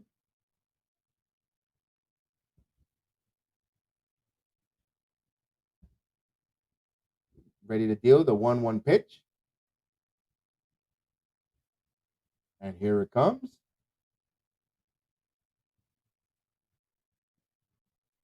Breaking ball in for a strike. 1 ball, 2 strike. Beautiful. Outside. Hit the corner on the outside. Beautiful pitch there. A splitter, actually. I called the breaking ball. It was a splitter. 1 ball, 2 strikes to count. To Anthony Santander.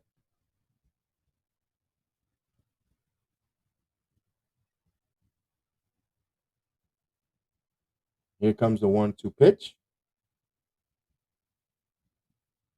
Swing and a miss. Struck him out. Swinging.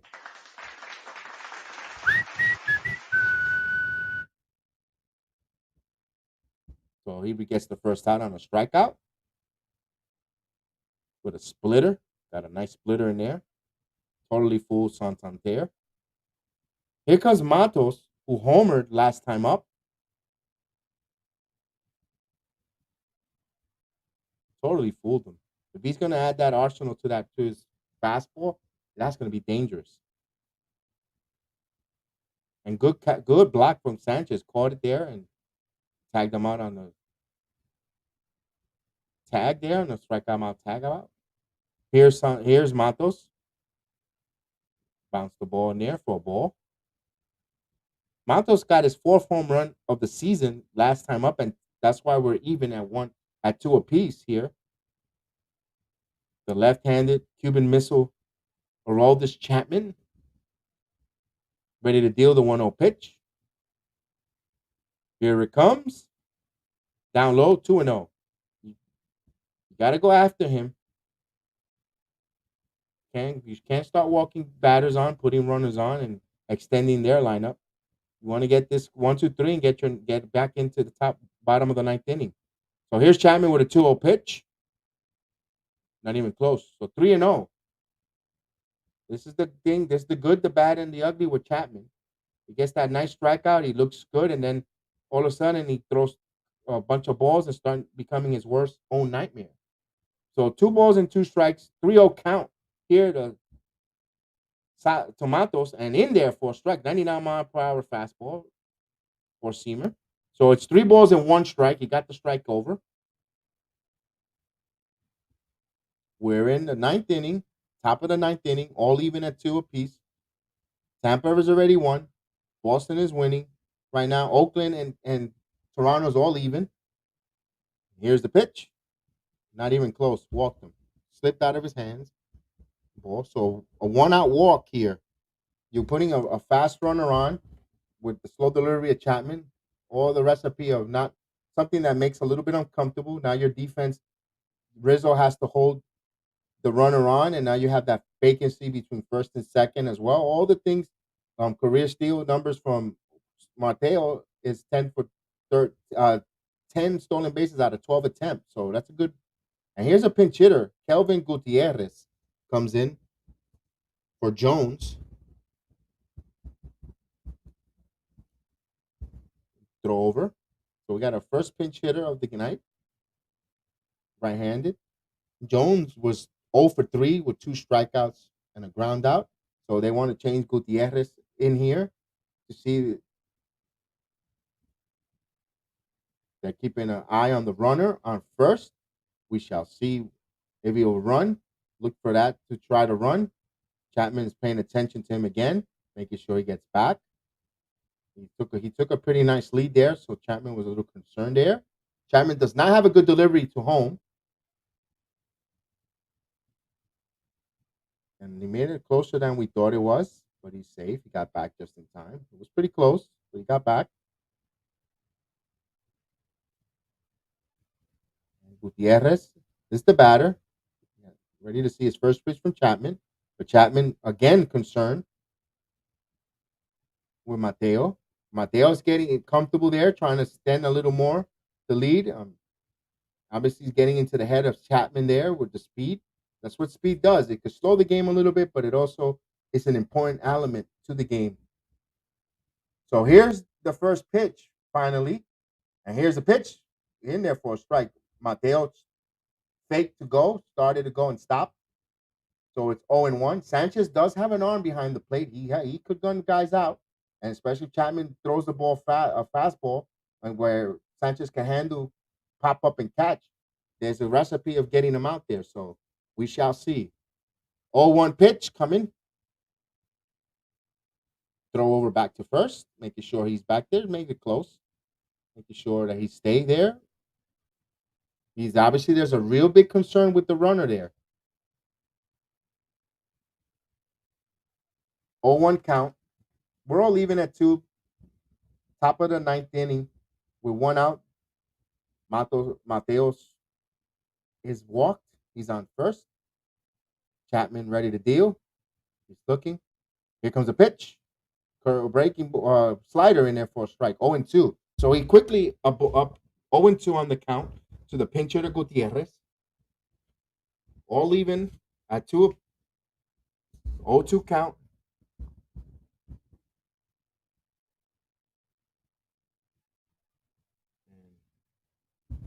Chapman just missed. Oh, just missed. 1 ball, 2 strikes. Wow.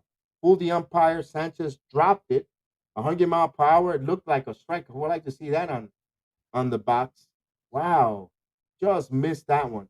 Thought he had him struck out there with 100 mile per hour inside fastball. So 1 ball, 2 strikes. You got Win the catcher on deck. So you really need to get Gutierrez here. Will the runner go? They throw over, almost threw that one, eh? Ooh, good extension from Rizzo. Good extension there. There's a talk. I think he's going to go Wandy Peralta, starting to warm up in the Yankee bullpen, just in case. We've seen that a lot from Boone. Whenever Chapman, he always likes to come follow in with Peralta. So 1 ball, 2 strike count. Obviously, the runner concerns the Yankees. And here's the pitch. Whoa, that was right in there. Wow, called it a ball. 2 balls and 1 strike. Chapman also wondering where was that. Right on the corner. Ooh, borderline pitch. He got into, oh man, wow. 2 balls and 2 strikes there.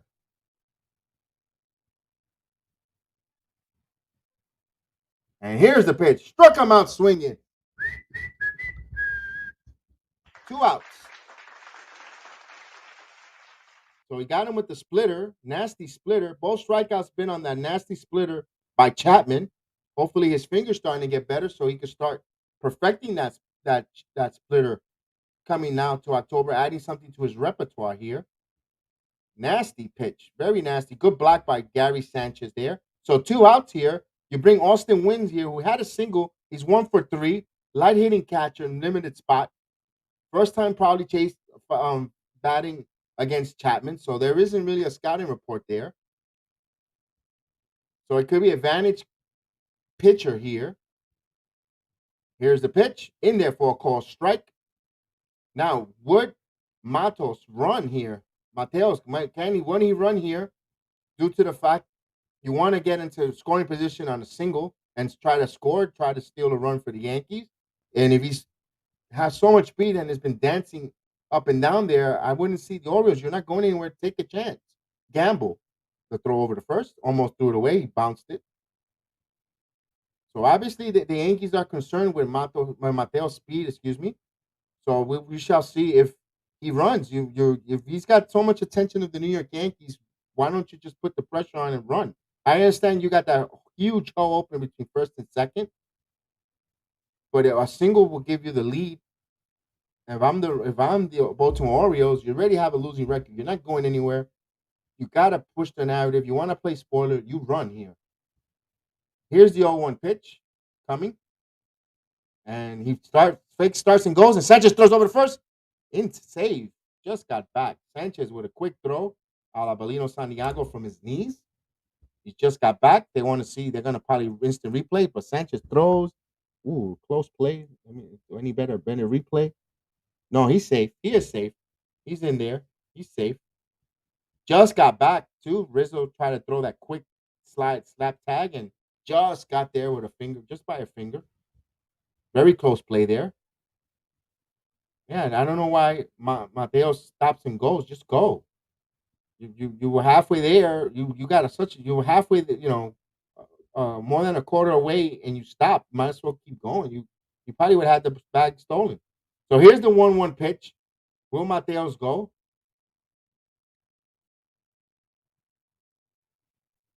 And he fakes the start and go again. And here's the pitch, swing and a miss.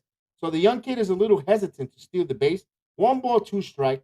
He is stop and go, stop and go. The crowd gets on his feet in Yankee Stadium. The crowd is building. Where the Yankees trying to finish the top of the 9th inning, bring up the bottom of the 9th, all even. The crowd in Yankee Stadium on their feet, trying to encourage Chapman to get the strikeout here. The 1 ball, 2 strike count. Definitely Mateo should be going here. And here's the pitch. Swing and a miss. Struck him out. Inning over.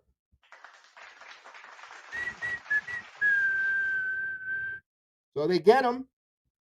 No runs, no hits, 1 walk, left one on base. We'll go to the bottom of the ninth, all leaving at 2. Yankees trying to do it in a walk-off fashion. Bring some enjoyment, some excitement to the watch along and leave here in an exciting order. Will the Jedi call the first ninth inning walk-off on the watch along? It looks good. It looks like we're gonna be able to call off this walk-off run, a win, some way, some forth. Remember that in the extra innings, you get the ghost runner on second, and it should be interesting to see. Now the Yankees used up most of their high leverage relievers. They used Lizica, Green, and Chappie. You still got Holmes, who's trying to work into the circle of trust for the Yankees. You got. Will be interesting to see how they go if the game continues in extras. So we shall see. But the Yankees are trying to finish it and end it here in the ninth inning and get the walk-off run by Gleyber. There's the main man. There's the man, Peralta. Good morning, Jerome, out there in the Philippines. Good morning. I hope you have a wonderful morning. 10 a.m., I believe, in the Philippines. So, and I hope you have your coffee, your breakfast. And yeah, thank you for joining me. And let's go, Yankees. Let's go with that. We have a Gleyber Torres walk-off because we do have coming up Voit, Torres, Odor, Sanchez, and then DJ. So we got the good hitters there. So we got a Gleyber Day. It's Gleyber Day call coming up. We shall see. We shall see. Well, this is going to be fun, and definitely will love a walk off home run to be able to call one. It'll be fun too. Well, I thank you guys for coming along, and thank you for giving me all the likes and on either through the different platforms and Twitch, Facebook, Twitter, Instagram. Thank you so much for the thumbs up and all the likes. I really am humbled and appreciative of all the love. Here's Luke Voigt. Luke Voigt 0 for 3 with 2 strikes out and a ground out. Last at bat did not look comfortable there, swinging and a lot impatient. So cool hand Luke.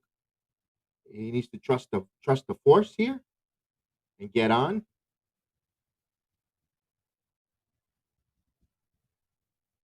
Let me look at the scoreboard. Oakland has taken a 10-8 lead back, bottom of the ninth inning. So they're trying to wrap that up.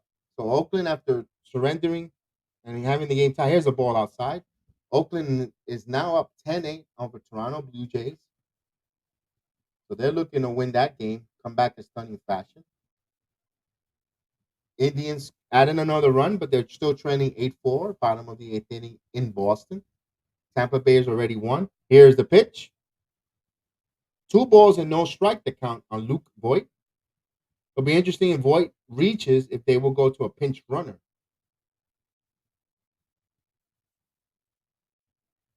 So the Yankees trying to walk it off.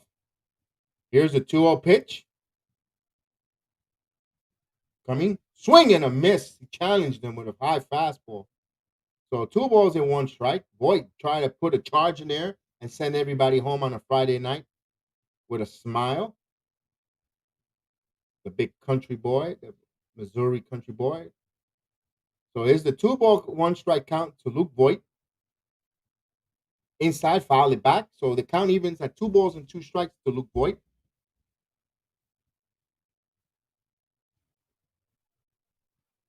The suspense starts to build in Yankee Stadium and on the Bronx Jedi Network. Watch along.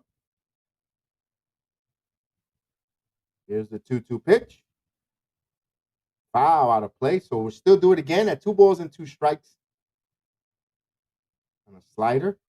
So it's starting to get the pitcher Wells still in there. 25th pitch so far thrown since he came in relief. So 2 balls and 2 strikes. Leadoff hitter in the ninth inning.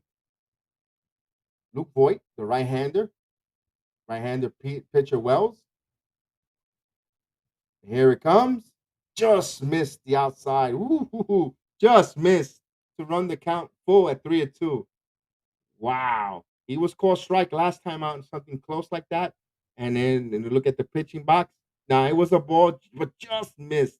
just missed. Wow. If the umpire would have called that, it would have been, you couldn't argue too much with that. 3-2 count to Luke Voigt. Foul back out of play. So he kept still alive. The Luke chant starting to fill Yankee Stadium. Gleyber Torres, the on deck hitter, which we have the prediction from my main man, Jerome. And here's the 3-2 pitch. Here it comes. Ground ball, foul. So we'll do it again. The full count. We'll do it again with Voigt. The suspense is starting to build here.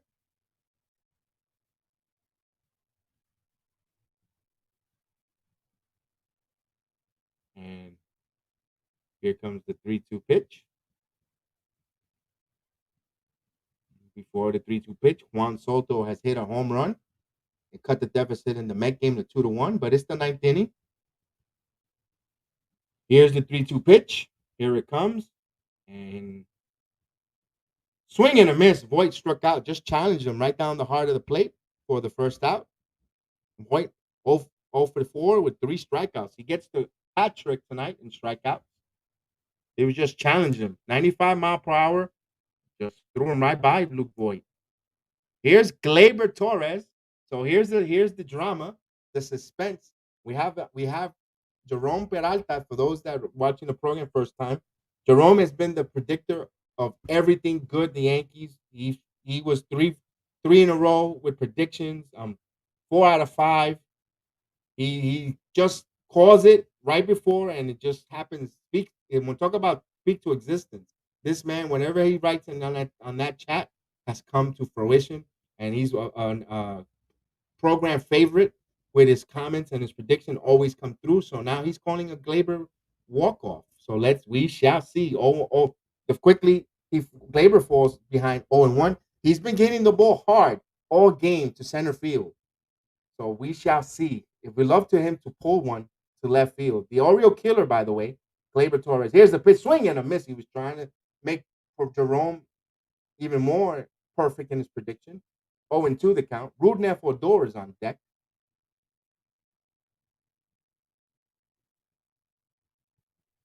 And here's Gleyber. 0-2 count to Torres. Just came back from the IL from that sprained thumb. Here comes the pitch outside. So the 1 ball, 2 strike count on Gleyber Torres. We're all even at 2-2. Bottom of the ninth inning. We want to get some drama. Exit the game with a victory in walk-off fashion. Here's the 1-2 pitch to Torres. Just missed outside. 2 balls and 2 strikes, even the count. The drama continues to build. The Mets are holding on a 2-1 lead, runner on with 1 out. Gleyber held. Here in the Bronx, that game was in Washington with the Nationals, but here in the Bronx, here's a 2-2 count to Gleyber Torres. And the pitch. Ball is chopped to short. Cut it over by the third baseman. Field fire in time. Wow, one of the rare misses, Jerome. I think that's like one of your first misses, but there's still extra innings. Hopefully not. Hopefully we get Rudneff or Odor does it here, and we get to play Frank Sinatra and get to go home. So grounded to the third baseman. Here's a pitching change. They're gonna come in with a lefty, I believe. With Rudneff Odor coming up, he doesn't want to have the righty where he could pull something. So they'll take a break for a pitching change because you got Odor, Sanchez, and LeMahieu coming up. Interesting. Oh, they will go to the right-hander, so they're gonna make a pitching change. Let me give you a quick. Edwin Diaz is trying to close it out. He was up 2-0. He gave up a home run to Juan Soto. Zimmerman got a single with 1 out. They got runner on first. Mets holding the 2-1 lead. And Riley Adams, the catcher, is up for the Washington Nationals, will run on first, and they're trying to win that game. Bottom of the ninth inning, Toronto's got 2 on with no out. So the Toronto Blue Jays are trying to come back again on the Oakland Athletics. So we should keep an eye on that. And we have a lot of implications with the Yankees, especially with the Blue Jays trailing Boston, and they're come up and coming. We still got to play the Blue Jays and the Oakland Athletics on the heels of the wild card as well. So it's good to see which one you pick your poison and which one you preferentially want to win or lose there. On that, the Tampa Bay Rays already won. The Colorado Rockies took a 3-2 lead over the Atlanta Braves, top of the sixth inning. That implication for the New York Mets. If the Mets hold off here, they're going to continue climbing on that National League East standing, because the Marlins are up 10-3 on the Philadelphia Phillies, top of the ninth inning as well. That game might be over. It's over 1 out. The runner on, but they're up by 7. So that's all no implication for the New York Mets. The Red Sox up 8-4, top of the ninth inning over the Indians, but the Indians got 2 on, and there's a hit for the Mets. They look like they're going to tie. This game will get tied, and they're sending the runner in. He's not going to make. Oh, wait, a collision at the plate. He is safe. The game is tied. What a collision at home. So the Nationals has come back and tied the game there. Hell of a collision at home plate for that game, and he dropped the cat. They're checking the catcher. He might have a concussion there because he got ran over.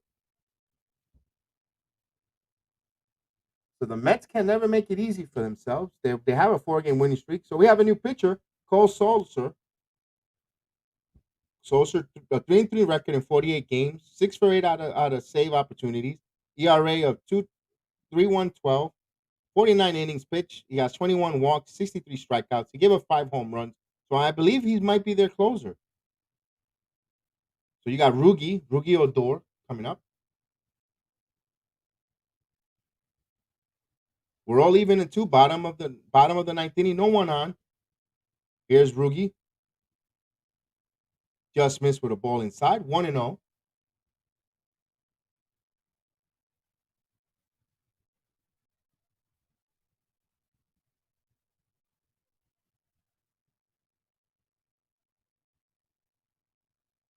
Here's the 1-0 pitch.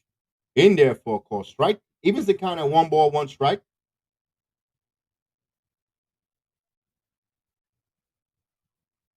So 1 ball, 1 strike. We're all even at 2-2. Bottom of the ninth inning. Yankees trying to walk it off. Foul it straight back. So it's 1 ball, 2 strikes.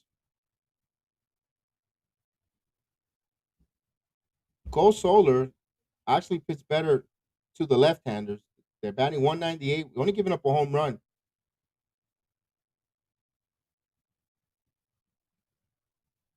Usually that's what it is with those splits. And here's the 1-2 pitch. And swing and a miss. So we're going to free baseball tonight. The Yankees get no runs, no hits, no errors, nothing. So we go into extra innings. First extra inning game on the BX Sports Jedi Network watch along. I'm glad you guys are with me here. Those are in the Philippines 10 a.m. in the morning, in Australia afternoon, lunchtime, and here in the United States 10 o'clock, 18 in the Eastern Standard Time. And I appreciate everyone there joining me on the watch along program. I appreciate everyone listening in, and we all even. The Mets are all even too right now. The Nationals have come back and tied the game on a collision to the home plate. The catcher dropped the ball. We just hang on to it. The game, they would have gotten Ricordi out there, but hopefully the catcher's okay. And let's see what looks like the game went final in Toronto. I'll take a look to see. Give me one. The Toronto Blue Jays have beaten the Oakland Athletics 11-10. So the Toronto Blue Jays have come back, and they actually won that game over the Athletics 11-10. Wow, what a shocking event! And the Blue Jays are improved to 71-62, so they're 3 games out. And from the wild card standing, from the second wild card, and everything's starting to get scoreboard watch. Minnesota beat the Tampa Bay 5-3. Actually, Tampa Bay beat the Minnesota 5-3. I read it backwards. And the final, Marlins beat the Phillies. Later on, Houston is in San Diego. That's a pretty good game there to keep to watch. Colorado and Atlanta now even at 3. Kemba Walker in the building with watching the game tonight for all you Knicks fans.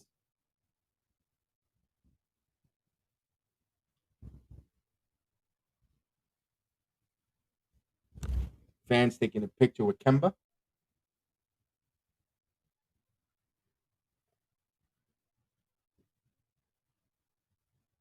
So 2-2, extra baseball. And Waldy Peralta will be the pitcher. Remember, they're going to put the runner on second. And if not mistaken, it's going to be the catcher. So it's an advantage here. You got the free-footed catcher at second, unless they pitch ran for him. We'll find out. We shall see if they pinch. Here's Peralta in 43 games, a record of 4-3, an ERA of 3.76, 38 innings, 12 walks, 29 strikeouts. He's given up 5 home runs. Opponent batting average is 250. You all remember Peralta coming in for those big. Oh, we have a pinch runner. McKenna will be the ghost runner. Ryan McKenna will be the pinch runner. McKenna. And then we go to the top of the lineup with Cedric Mullins, their all-star hitter who can hit the ball and spray it everywhere. So it'll be interesting to see what they'll do here. I know they're not going to bunt with Cedric Mullins. You got your best hitter here who's batting over 300. So you got runner in scoring position already. That's the new rule in baseball. Here's the first pitch. In there for a call strike. He squared to go for a bunt. You don't want then your best hitter pretty much there, who the best contact hitter to bunt. And why? I mean, that's the Orioles. So 0-1 count.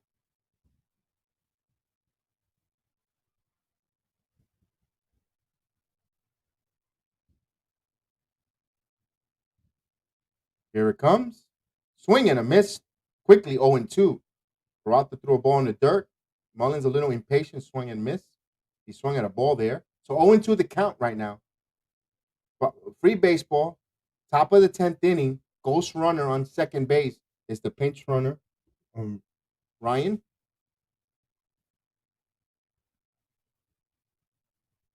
Go-to count.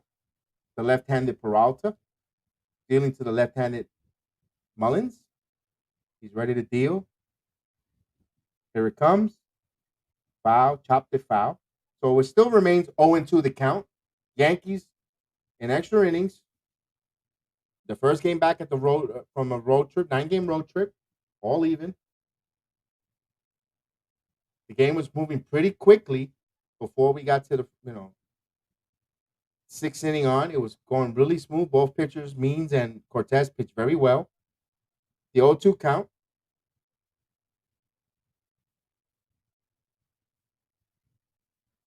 Here's the pickoff throw. He walked him, make sure he got back to the bag.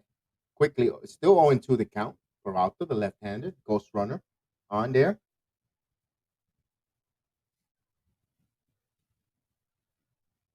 McKinney Scott, excuse me, that's his name.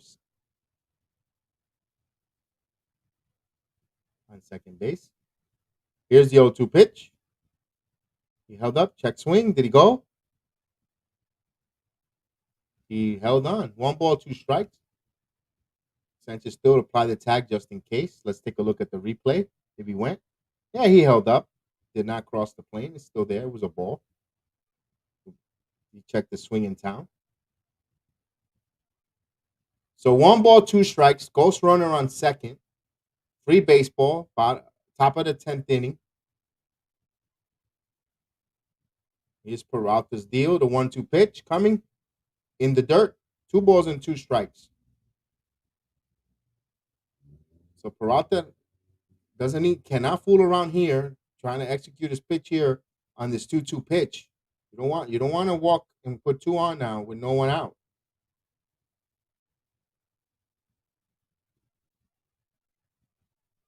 The Yankees play the shift. You got Gleyber on the second base side of the bag. Odor's the only runner, the only fielder on the third base. McKenna's the ghost runner on second. And the 2-2 and here's a swing and a miss. Struck him out. So he strikes him out.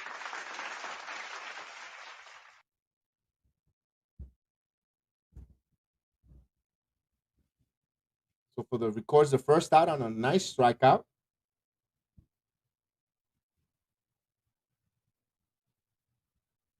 Here's Ryan Mountcastle, who's 0 for 3, walked in the 6th inning.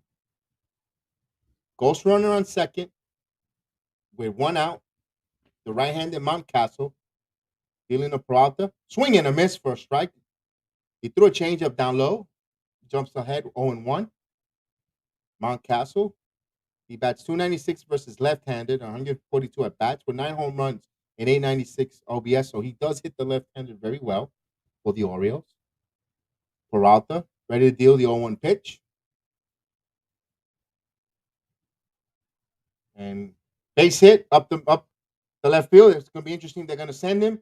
Here's the throw to the plate. He is safe. So the Orioles take the lead.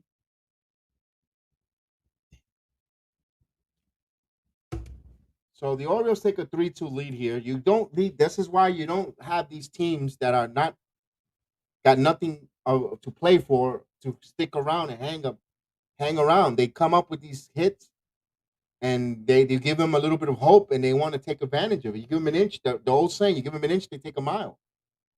So the Orioles take a 3-2 lead on a really good hit, and the pinch runner comes through. Nice throw, but not nowhere close for Gallo. So Orioles take a 3-2 lead there. The throw was way off, away the line. A better throw would might have got him. Just led Sanchez away from home plate. And it's interesting to see that the runner moves over to second advance on that throw. So now you got 1 out and runner on second again. So you're back in that same pickle. Another hit will score another run here. So here's Austin Hayes.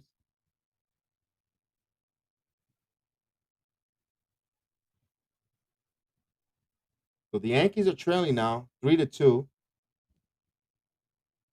The Blue Jays already won. Tampa's already won. Boston looks like it's about to win or has won already over the Indians.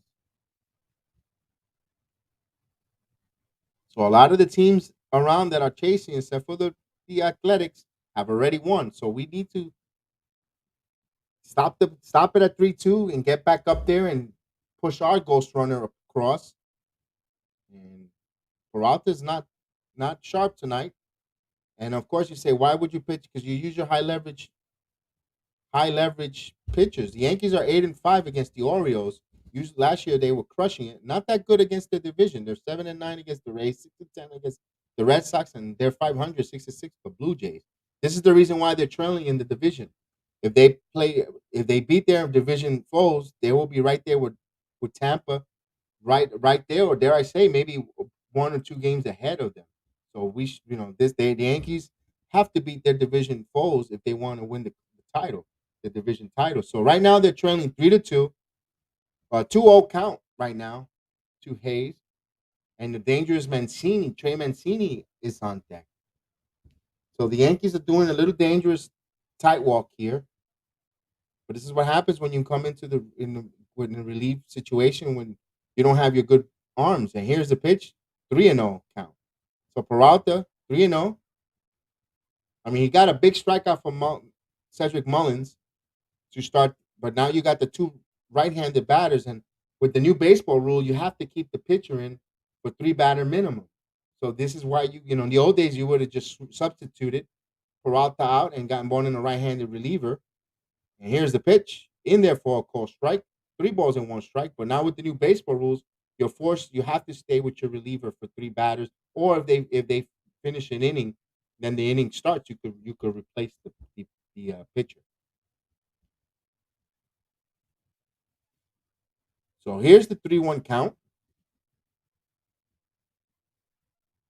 Here it comes. Foul it off. So the count runs full, 3 balls and 2 strikes here. Orioles have taken a 3-2 lead. They scored on a single with the ghost runner on. The Mets take a 3-2 lead in their top of the 10th inning. Alonso comes up with a hit.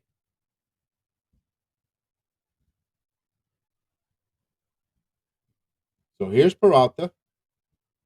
Deals. Well, where was that? So he walked him. Umpire, and again. So on the walk. So you got first and second with 1 out here. a little time to be a little concerned. If you're the New York Yankees, you wanted a quick, smooth inning, but Orioles are doing. You let a lousy team stick around, and they're professionals too, and they're putting their best at bat. They relish the chance of being a spoiler. Mancini's 2 for 3, a single, solo home run, an intentional walk. So Mancini's a dangerous hitter here, left-handed Peralta. And the Yankees don't and not going to bullpen action. Here's a ball down low. Sanchez jumps up from his pounce. He's not gonna throw, just 1 ball, no strike.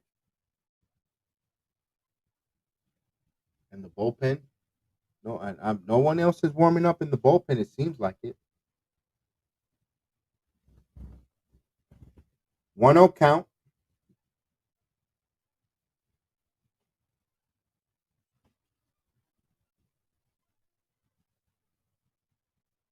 Here it comes. Swing and a miss. 1 ball, 1 strike.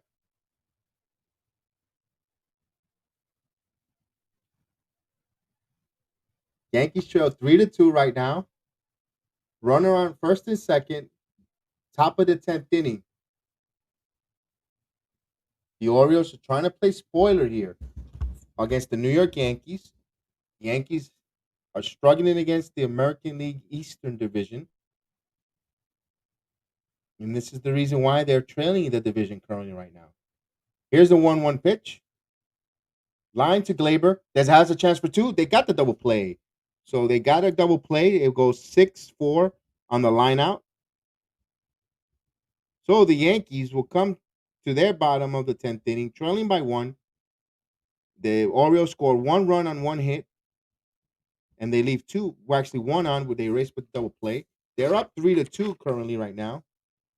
And at that 9th inning, that 10th bottom of the 10th inning, you're gonna have DJ LeMahieu, Joey Gallo, and Aaron Judge. So we got to get some runs here. We're gonna have the ghost runner will be Gary Sanchez will be the ghost runner on second base. Will Boone do what the Orioles did and put a pinch runner at second base there? You could go pinch runner. You could go Velasquez in there, and if they tie it up and they go, you could always put Kyle Higashioka for Gleyber and leave Anthony Velasquez in the 9th hitter. You could do kind of like a double switch type of move if you want to. You need to score here. You need to try to tie the game up. You got your best lineup up there. LeMahieu can handle the bat. You want to put Anthony Velasquez at second if LeMahieu hits the right side of the diamond anyway a lot of the time. So you want to move the runner and go. The only thing is, if you do that and you go runner on third with 1 out, Gallo is the concern. The strikeouts of Joey Gallo. I'm trying to look and foresee the future, or try to see, by normal situation with Yankee world.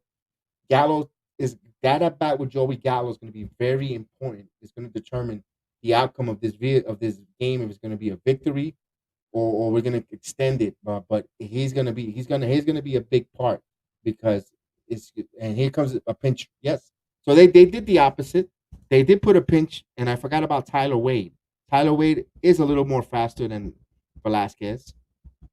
So Wade will run for Sanchez.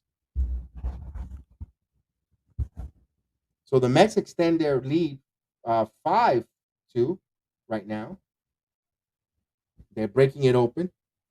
Pedro Severino is the catcher behind home plate. And it was not. It was Odor who was removed for Wade. So Sanchez will bat.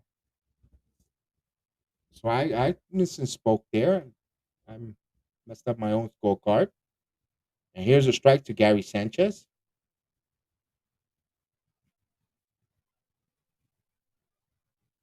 So could Sanchez make contact, move the ball over, move Wade over? We can't have the swing and a miss Sanchez. We need him to make contact. And here's the pitch. Quickly, 1 ball, 1 strike. Yes, Brandon. Yes, Brandon. Just a single. Let's go. Yes, we want a new game. Clay Holmes starting to be the pitcher warming up. So 1 ball, 1 strike count to Sanchez. And here it comes.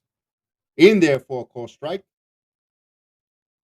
Quickly, 1 ball, 2 strikes on Gary Sanchez. And Brendan, let's put that up there. LeMahieu is the on-deck hitter. So 1-2 count. Bottom of the 10th inning. Yankees trail 3-2 right now. And here comes the 1-2 pitch. Wade, the runner on second. Here it comes. Swing and a miss. Sanchez strikes out. What we did not want, Sanchez got. So he's out swinging. So not a productive out there.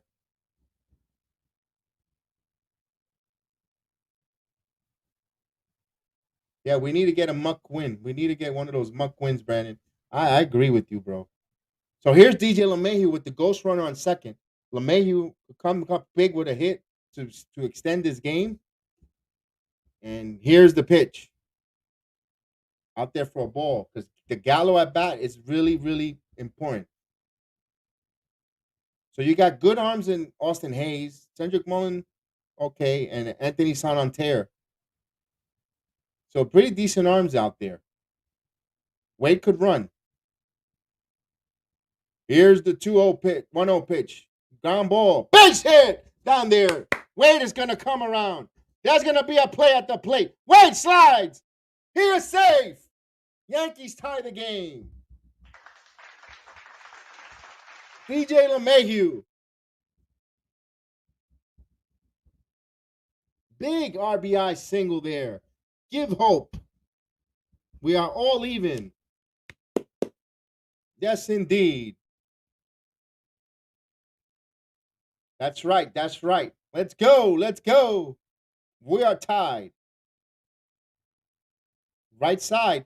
I was mentioning it before that I thought I forgot Sanchez was the batter. I figured LeMahieu would move the runner over and an opportunity for Gallo with 1 out to try to get a sacrifice to score, and he strikes out so much. A beautiful slide by Tyler Wade all over the. He missed the tie. They didn't miss him, and he touched it. Here's Gallo, who could send us home happy. Here's the pitch. Down ball. The ball gets away. Here comes LeMahieu. He'll go to third. So LeMahieu's at third with 1 out. So it didn't exactly say.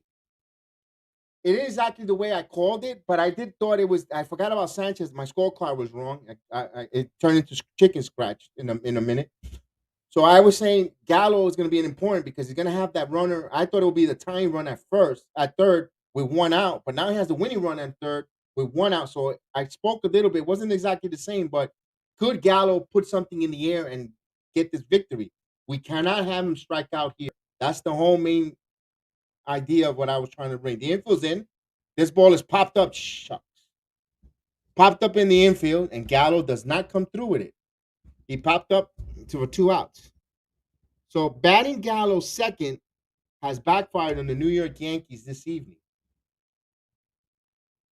Going forward, I know you want to put that balance in the lineup with the left-handed batter, and I'd like it, but you got to think about what we're going to do with Gallo batting because his outs are not productive.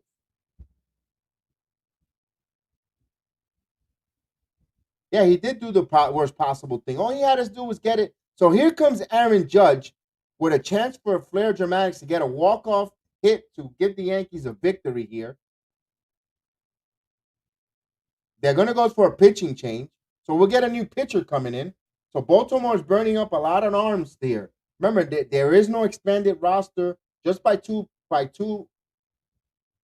instead of 40-man roster like they were in the past, is only expanded to a 28-man roster. So you don't have the plethora of pitchers and arms and players like you used to back in the few years ago, not so long ago, about 3 years ago, 2 years ago.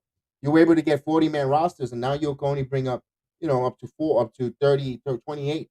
So Baltimore is burning the pitchers. That's like the 5th pitcher already. So they're actually trying to hold it there, and they think they could get one more inning and try to score on another ghost runner and try to stop the Yankees. But the Yankees have an opportunity here, and Irvin Salute, Irvin. How are you? Good afternoon there in the Philippines. Now it's time to get another run. I agree with you there. Now we tied the game up. Um, Gallo again just missed that one, and you really cannot pinch hit for Joey Gallo. You know he's here. He's the left-handed, but to bat him second was a little bit questionable this evening. You really want? I guarantee if you would have loved Anthony Rizzo on that number two hit right now, going up, he would have not popped up in that situation.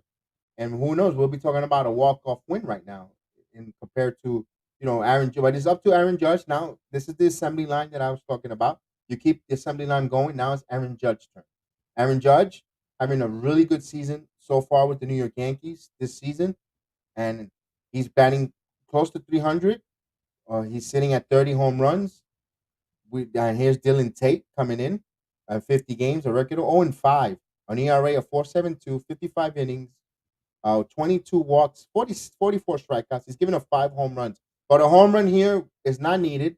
All we need is a base hit, and we're going home with a victory. All we need is a hit to the outfield, and this is over. And here it says Judge is up. It's a GG. And Irvin says, let's end this thing. Go Yankees. Yes. And good Saturday afternoon out there in the Philippines. Some of my friends from the Philippines. Appreciate you guys listening. And Bahamas, absolutely great. And Brandon, where you from, Brandon? If you don't mind me asking. So I could shout out your hometown as well. And here's Judge, 1 for 4.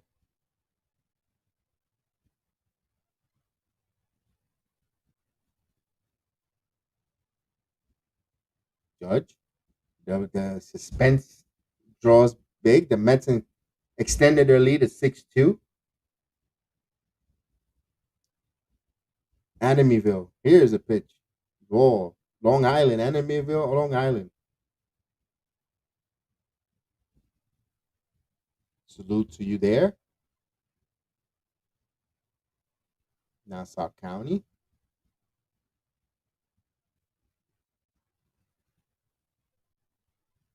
Down low.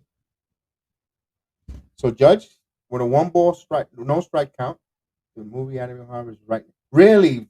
Wow, I didn't want to say, I was gonna ask you, but I'm like, here's a strike. I figured someone would always ask you the same question when you're from there. Oh, you're from Amityville. Is that from the horror movie? That movie scared the bejesus the first original one when I was when I was a young kid.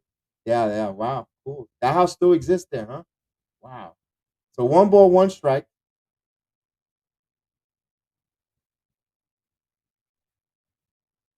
Here's the ground ball. Chop.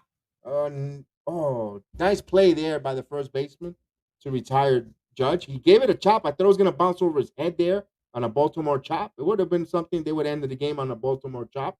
But we continue. The game continues. So we're all even at 3. So the Yankees tie the game up. They got the big hit. And now we continue to 11th inning. Now, if the Yankees could get out without scoring that ghost runner, they have a great chance to get this victory. Trey Mancini will be the runner on second. He made the final out on that double play, so Mancini will be the ghost runner on second. And you have 5, 6, and 7 for the Orioles. Uranos, you got Alsan Santerre and Matos.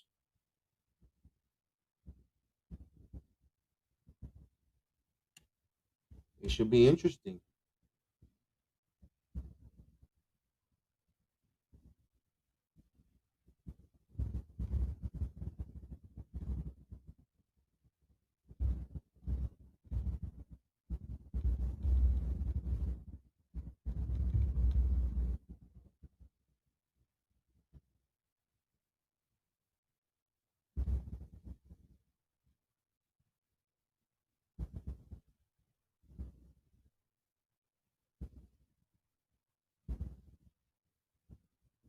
And we should. They're still in a commercial break.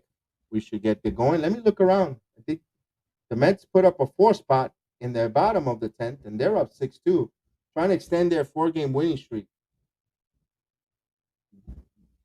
Detroit all over Cincinnati, 15-5. That's like almost a football score.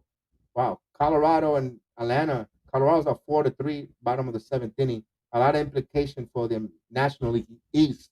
The Mets win this game. Atlanta loses. Philadelphia lost. The Mets are just surging right up there, back, and riding their ship there. Tyler Wade will stay and play third base. He was the ghost runner from Root and Ecuador. Here's Clay Holmes with 54 games. He's a 5-2 record, 4.22 ERA, 53 in an inning, uh, 26 walks, 55 strikeouts. He given up 3 home runs. Remember, he was part of the Pittsburgh Pirates. Came in. Trey Mancini's the ghost runner on second because he grounded into a double play. Here's Raymond Aranas. Time is called. We're gonna reset the call. Yankees tie the game up in their bottom of the 10th. Rizzo in on the grass, expecting a bunt here. And here's the pitch. In there for a call strike. Holmes, 96 mile per hour, sinker. We need this win, period. I agree so much with you. Especially first game out of a road trip back home. It's September baseball. Everyone else in division that's chasing you one, you gotta and you're chasing 1-2, so you definitely have to win this. Here's the pitch outside. So 1-1 strike count. Yankees have come back and tied. They were trailing 3-2, bottom of the 10th. DJ LeMahieu with a clutch single to tie the game up. Yankees had opportunities with one out, runner on third, couldn't cash in. Here's the 1-1 strike count. This ball is looped in the air. It's going to drop in front of Stanton. He held it. Mancini will hold. So you got first and third with nobody out. That ghost runner situation is a pain in the butt.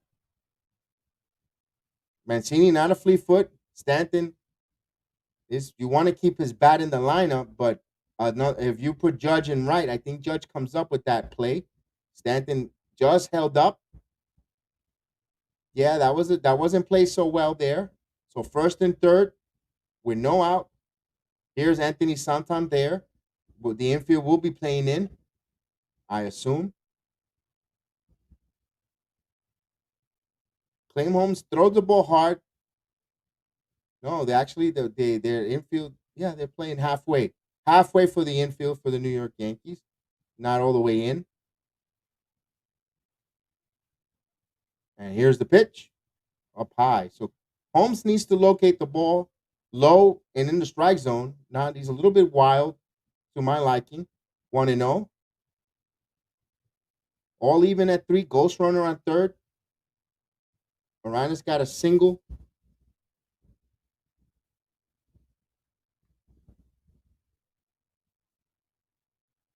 This ball is popped foul, out of play. Does it stay in the play? Does it stay in? It's out of play in the seats. So it's 1-1 strike to count. Thank you for joining me this evening in the Eastern time and this early midday in the Philippines. I appreciate it. 2 o'clock in Melbourne, Australia. And here's the 1-1 count to Anthony Santander, who's 1 for 4, by the way. He's got runner on third and first with nobody out. And we want to strike out the side. He's asking for a strike out the side. And here's a foul ball out of play with 1-2 strike count.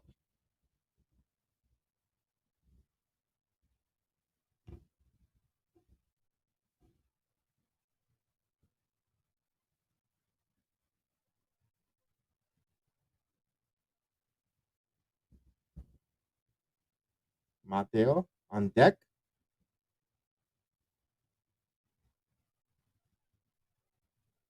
Now, Holmes is in a position of getting a strikeout here with 1-2 strike count. He has the ability to strike out. He throws over 95 miles an hour. And here's the 1-2 pitch. Popped up. Is it in the infield? DJ is calling for it.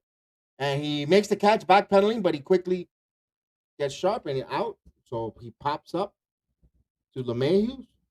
So he get the first out there. Runner stays put on third. No runner in yet.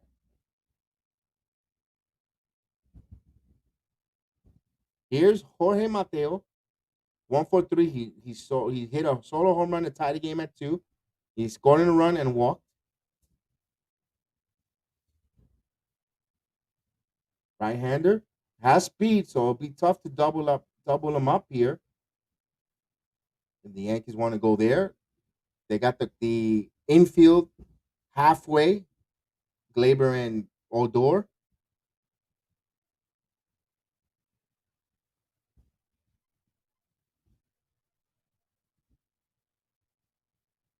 The breaking ball starts him off with a ball outside. 1 ball, no strikes. We're all even at 3-3. Runners on first and third with 1 out. The ghost runner is Trey Mancini. We got a single by Uranos. He's on first. So we got first and third with 1 out. Yankees trying to hold off here. Here's the 1-0 pitch. Here it comes. Popped up in medium. They're gonna have to try to test Stanton. Stanton is under it. He's ready to field. He fires. He's ready to come up throwing. The play, he holds it. Sanchez get away from Sanchez. He holds him there. No advancement. Mancini held there. So Stanton's arm held it. So now there's 2 outs. So that was a tough situation there because if he would have ran, he could have probably gotten the run because Sanchez bobbled the throw that came to him, hit him in the glove and bobbled it away, popped out of his glove. But with that said, he didn't go. Nice play. Yes, indeed, Jerome. Nice. Oof. So 2 outs. The suspense bobbles.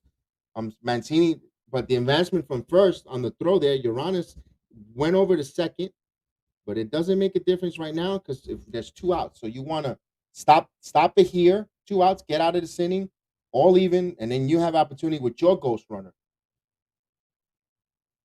Everything's good. Everything's really good. Thank you, Jerome, for asking. I appreciate it. And here's the pitch, way up high. Could be blessed that it's a Friday. A long weekend for us here in the United States. We're off Monday for Labor Day holiday, so it's a long weekend for us. No work Monday for us. Sanchez got crossed up there to Gutierrez, who pinched it last time up and struck out. So 1 out, 1-0 count with 2 outs. Runner on second and third with 2 out. Yankees trying to get out of this inning. There's a chop foul. So 1 ball, 1 strike count to Gutierrez.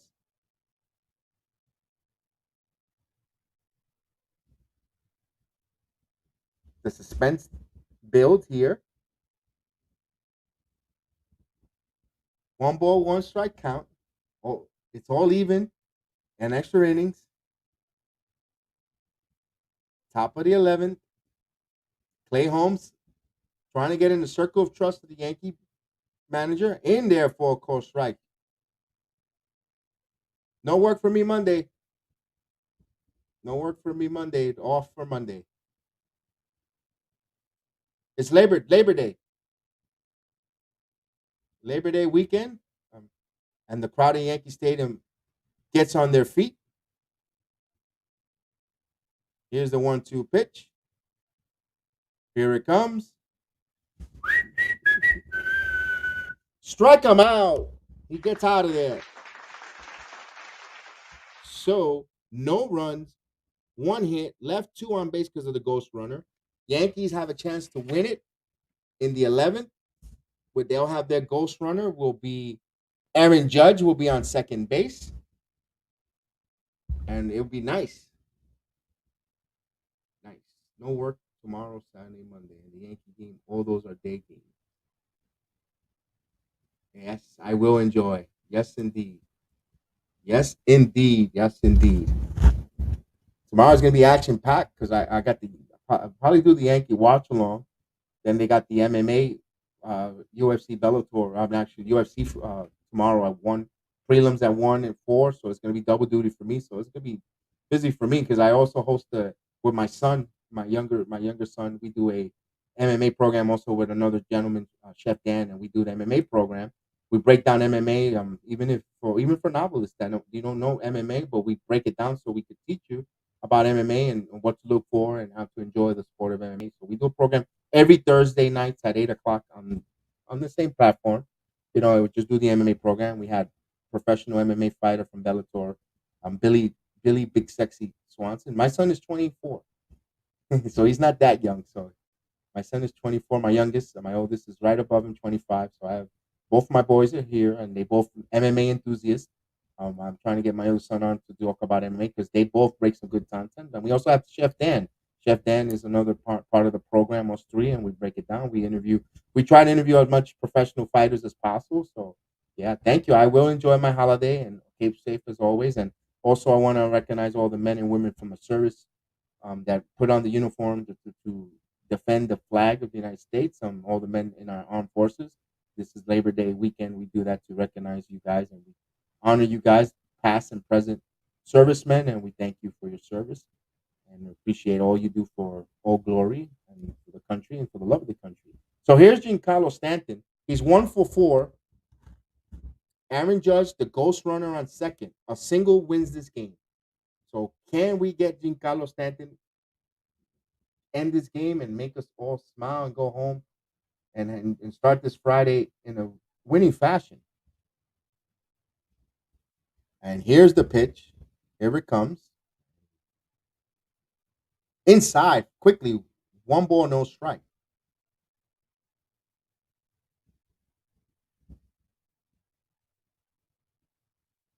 Thank you. I appreciate it. I appreciate it. I'm not shy to say I'm going to be 45 in November. And by the grace of God, I've kept in good shape there. Although I could lose a couple of pounds. So, but other than that, I've been blessed. I have a good family, a good wife that always does take good care of me. So 2 balls and 2 strike. Actually, 1 ball, 1 strike. You want the walk-off home run. All right, Jerome. Okay.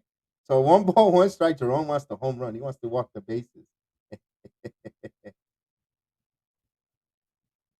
And here it comes. Ooh, up high. 2 balls and 1 strike.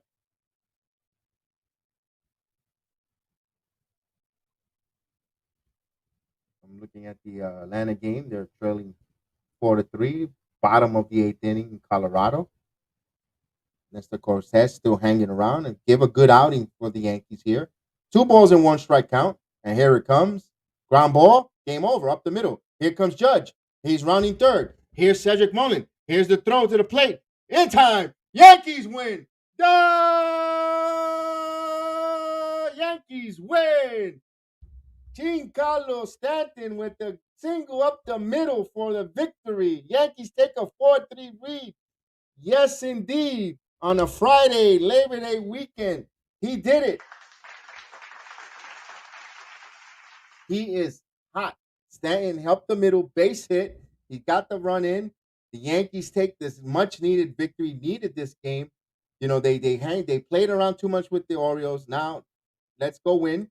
Absolutely. Let's guys. Nice game. That beautiful base hit. Right up the middle. Took it right up the middle. I knew it.